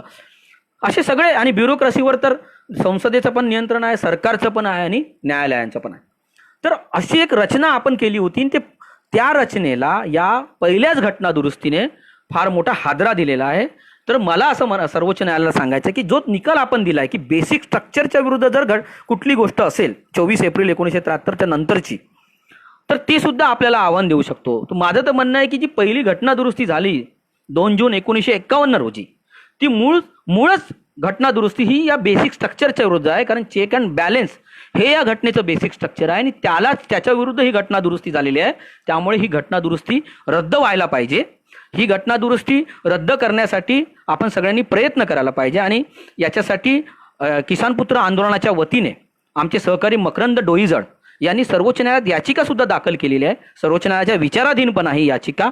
अर्थात ती याचिका लढण्यासाठी प्रचंड मोठा खर्च आहे, कारण अनेक घटनात्मक पैलू त्याच्यामध्ये आहे. त्याचे पुरावे द्यावे लागतील, डॉक्युमेंटेशन करावं लागेल आणि देशात कोणाचंही सरकार असलं त्याचे सहजासहजी या 9व्या परिशिष्टाला हात लावू देणार नाही, कारण देशातल्या सत्ताधाऱ्यांचे हित जे आहे, राजकीय हित, खाजगी हित, भ्रष्टाचाराचं मूळ या 9व्या परिशिष्टात दडलेलं आहे, ते संपू देणार नाहीत. अशा वेळेला ही लढाई मोठी आहे. मकरंद डोईजड यांनी स्वखर्चाने आणि काही लोकांनी पैसे उभे करून न्यायालयात केस दाखल जरी केली असली तरी त्यांच्या या लढ्याला आपण सगळ्यांनी पाठबळ देणं आवश्यक आहे. ही लढाई खूप मोठी आहे आणि आपले जे आमदार आहे, आपले जे खासदार आहे, म्हणजे जर उद्या महाराष्ट्र सरकारने आपल्या लेवलला महाराष्ट्रातला कमाल जमीनदारांना कायदा रद्द केला, कारण आज तसंही 54 एकर जमीन कोणाकडे नाहीच, जवळपास नाहीच आहे, त्यामुळे त्या कायद्याचं रिलिव्हन्स संपलेलं आहे. जीवनावश्यक वस्तू कायदा रद्द करण्याची शिफारस केली, त्याच्यानंतर भूमी अधिग्रहण कायदा रद्द करण्याची शिफारस केली, विधानसभेने संसदेला शिफारस केली जाऊ शकते, किंवा त्यांच्या कक्षेत जे कायदे आहे ते रद्द केले, किंवा फार्मर प्रोड्युसिंग कंपनीला त्या कमाल लँडमध्ये मुभा दिली की तुम्ही जास्त जर शेतकऱ्यांनी एक फार्मर प्रोड्युसिंग कंपनी निर्माण केली तर त्यांना या कमाल जमीनदारांना कायद्यात एक्झम्पशन असेल, कारण कमाल जमीनदारांना कायद्यात लष्कराला एक्झम्पशन आहे, कार्पोरेट कंपन्यांना आहे ते किती एकर जमीन ठेवू शकतात, उद्योगपतींना आहे. तर तशी मग शेतकऱ्यांच्या उद्योग करणाऱ्या फार्मर प्रोड्यूस कंपनींना सुद्धा असं एक्झम्पशन दिलं पाहिजे. याच्यासाठी आमची लढाई चालू आहे. तर आपण आपले आमदार, आपले खासदार यांच्यापर्यंत जाऊन ही जी भारताच्या घटनेवरचा जो कलंक आहे पहिल्या घटना दुरुस्तीचा, तो कलंकच म्हटलेला आहे अनेक लोकांनी, अनेक घटनातज्ञांनी. उपेंद्र बक्षी हे प्रसिद्ध घटनातज्ञ आहेत, त्यांनी तर ही पहिली घटना दुरुस्ती म्हणजे दुसरी राज्यघटना आहे, नेहरूंची राज्यघटना, अशा स्वरूपाची तिरकस शेरेबाजी करून त्या पहिल्या घटना दुरुस्तीला विरोध केलेला आहे. याच्याविरुद्ध अनेक घटनातज्ञांनी लेख सुद्धा लिहिलेला आहे.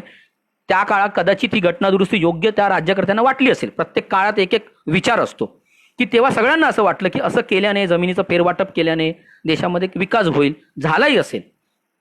परंतु आज ही नववी घटना दुरुस्ती ही शेतकऱ्यांच्या मानगुटीवर बसलेला सगळ्यात मोठा गळफास आहे. आणि जोपर्यंत हा गळफास पहिला घटना दुरुस्तीचा दूर होणार नाही तोपर्यंत ही घटना दुरुस्ती जी आहे ती आपल्याला रद्द करून घेता येणार नाही आणि आपल्याला शेतकऱ्यांची लढाई लढता येणार नाही. मी एक शेवटचं उदाहरण देतो आणि माझं भाषण संपवतो.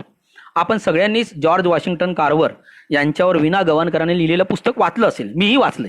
एक होता कार्वर. त्या पुस्तकात त्यांनी एक सोपं उदाहरण दिलेलं आहे की त्या काळामध्ये अमेरिकेमध्ये शेंगदाणा खाण्यावर मनाई होती. शेंगदाण्यात विष आहे असं मानलं जायचं. आणि जॉर्ज वॉशिंग्टन कार्वर हा त्या काळातला जगातला सर्वश्रेष्ठ कृषीतज्ञ होता, आहार तज्ज्ञ होता. त्याच्यामुळे मी नेमकं काय खाऊ अमुक काळात अशी विचारणा महात्मा गांधी त्यांना पत्र पाठवून करत होते. याच्यावरून तो माणूस किती महान असल्याची कल्पना आहे. स्वतः कृष्णवर्णीय होता आणि कृष्णवर्णीयांच्या विकासासाठी त्यांनी स्वतःला वाहून घेतलं होतं. आणि तो ज्या भागामध्ये राहत होता टस्कगी, त्या प्रांतामध्ये तेव्हा कापसाची शेती व्हायची आणि जमिनीमध्ये सतत कापूस घेऊन जमिनीतलं नायट्रोजन किंवा नत्र संपलं होतं आणि एक जमिनीतून कापूस वाढणं बंद झालं होतं. त्यामुळे सर्व शेतकरी अशा वेळेला त्यांच्याकडे आले आणि त्यांनी काय करावं अशी विचारणा केली. तेव्हा कार्वर यांनी त्यांना सांगितलं की तुम्ही एक काम करा, जमिनीमध्ये तुम्ही शेंगदाणा लावा. सर्वांनी शेंगदाणा लावला, भरघोस पीक आलं. जमिनीमध्ये नायट्रोजन फिक्सेशन जे म्हणतात बॉटनीच्या भाषेमध्ये, नत्र जमा झालं. आणि मात्र प्रश्न निर्माण झाला की आता या शेंगदाण्याचं काय करायचं, कारण हे विकायला मनाई आहे, कारण अमेरिकेच्या कायद्यानुसार शेंगदाणा ही विषारी पदार्थ होता. सगळ्यांनी येऊन कारवारला शिव्या घातल्या, तुला अक्कल आहे का, तू एवढा मोठा तज्ज्ञ आहे, तुला समजत नाही का की याला मनाई आहे, आम्ही काय करू आता, आम्ही कसं पोट भरू. मग कारवारने एक आठवडा स्वतःला घरात बंद केलं, शेंगदाण्यावर प्रचंड संशोधन केलं आणि टस्कगीमधल्या सगळे प्रसिद्ध वकील, पत्रकार, विचारवंत, लेखक जे कोणी असेल, प्रशासक, त्या सर्वांना जेवायला बोलवलं. आणि त्या सर्वांना कोणाला चिकन खाऊ घातलं, कोणाला स्वीट डिश खाऊ घातल्या, कोणाला मटण खाऊ घातलं. आणि सर्व जेवल्यानंतर सगळ्यांनी त्याची जेवणाची तारीफ केली की चिकन खूप छान होतं. तर एक मोठा खुलासा कारभारने केला की तुम्ही जे काही खाल्लं ते सगळं शेंगदाण्यापासून बनलं होतं. चिकनमध्ये चिकन नव्हतं, मटनमध्ये मटन नव्हतं, ते सगळं मी शेंगदाण्यापासून बनवलेल्या वस्तू आहे. तो कोणाचा विश्वास बसत नव्हता आणि सर्वांना वाटायला लागलं की आता आपण शेंगदाण्याची वस्तू खाली आपण मरणार. पण त्यांना विश्वास दिला की तसं काही होत नाही, तुम्ही काही काळजी करू नका. आणि मग त्यांनी अमेरिकेच्या संसदेला पत्र लिहिलं की मला शेंगदाण्यावरील बंदी उठवण्यासाठी बाजू मांडायची आहे, मला वेळ देण्यात यावा. तर अमेरिकेच्या संसदेने त्यांना मोजून 5 मिनिटाचा वेळ दिला. आणि मग संसदेसमोर ते जेव्हा हजर झाले आणि ते 5 मिनिटं बोलले, तर त्यांचं 5 मिनिटाचं भाषण इतकं प्रभावी होतं की संसदेने त्यांना सांगितलं की तुम्ही आणखी बोलू शकता. मग 45 मिनिटं कारवर त्या शेंगदाण्याची बंदी कशी चुकीची आहे, शेंगदाणा कसा उपयुक्त आहे, याच्यावर बोलत होते. आणि 45 मिनिटाला जेव्हा ते भाषण करून खाली बसले, त्यानंतर अमेरिकेच्या संसदेने शेंगदाण्यावरची बंदी उठवणारा निर्णय कायदा केला आणि कारवरमुळे अमेरिकेतल्या शेंगदाण्यावरची बंदी उठली. असं कारवर आपल्यापैकी प्रत्येकाला व्हायचं आहे, आपली बाजू मांडायची आहे. आणि ही जी घटना दुरुस्ती झाली, पहिली घटना दुरुस्ती, आणि शेतकरी विरोधी जे कायदे आहेत ते आपल्या सगळ्यांना रद्द करून घ्यायचे आहे. धन्यवाद. काही प्रश्न असेल कोणी तो विचारू शकता.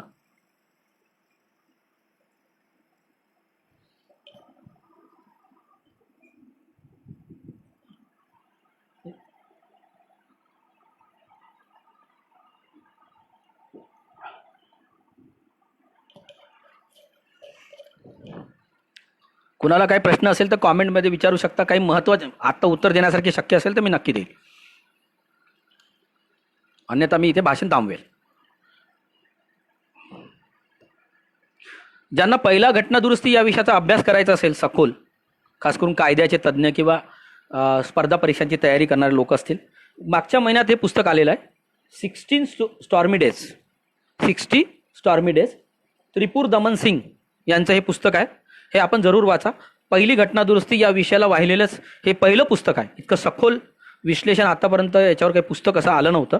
पण त्रिपुर दमन सिंग यांनी फार सखोल आणि त्यापूर्वीच्या घटना, राजकीय घटना आणि सगळ्या घटना, जेणेकरून ही पहिली घटना दुरुस्ती आणि त्याचा परिणाम काय झाला याचं विश्लेषण घटनातज्ञ या नात्याने त्रिपुर दमन सिंग यांनी केलेलं आहे. किसान पुत्र आंदोलनाच्या फेसबुक पेजवर आपण येऊन हे पुस्तक मिळवू शकता. अमर हबीब यांच्याशी संपर्क पण सांगू शकता. मला एका जणांनी विचारलंय की संदर्भ मी एक तर दाखवलेलंच आहे, हे 16 स्टॉर्मी डेज.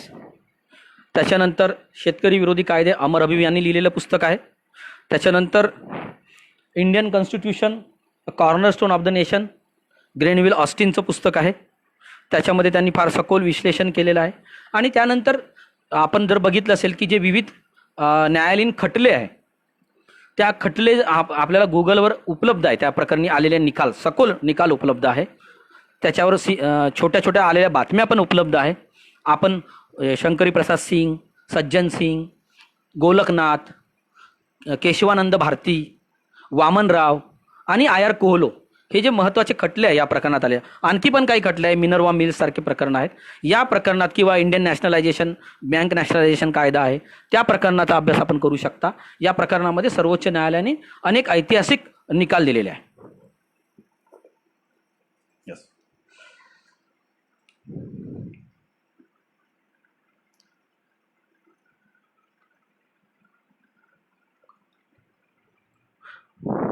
तरंग रणवीर यांनी प्रश्न विचारला की जमिनी वाटप का केल्यात त्या काळामध्ये. त्याचं कारण हेच होतं की देशातले 85% लोक भूमिहीन होते. फक्त 15% लोकांकडे जमिनी होत्या आणि 85% लोक भूमिहीन होते.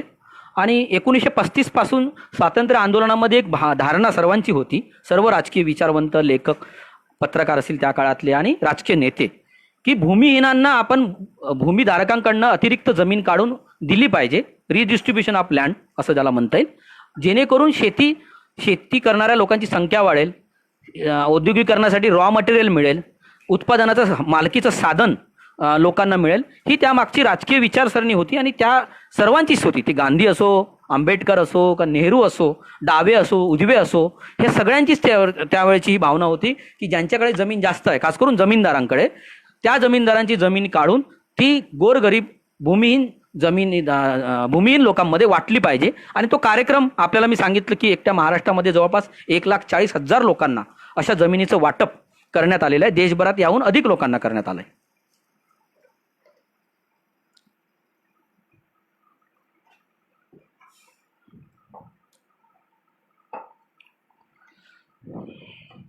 मला असं वाटतं आता प्रश्न संपलेले आहे.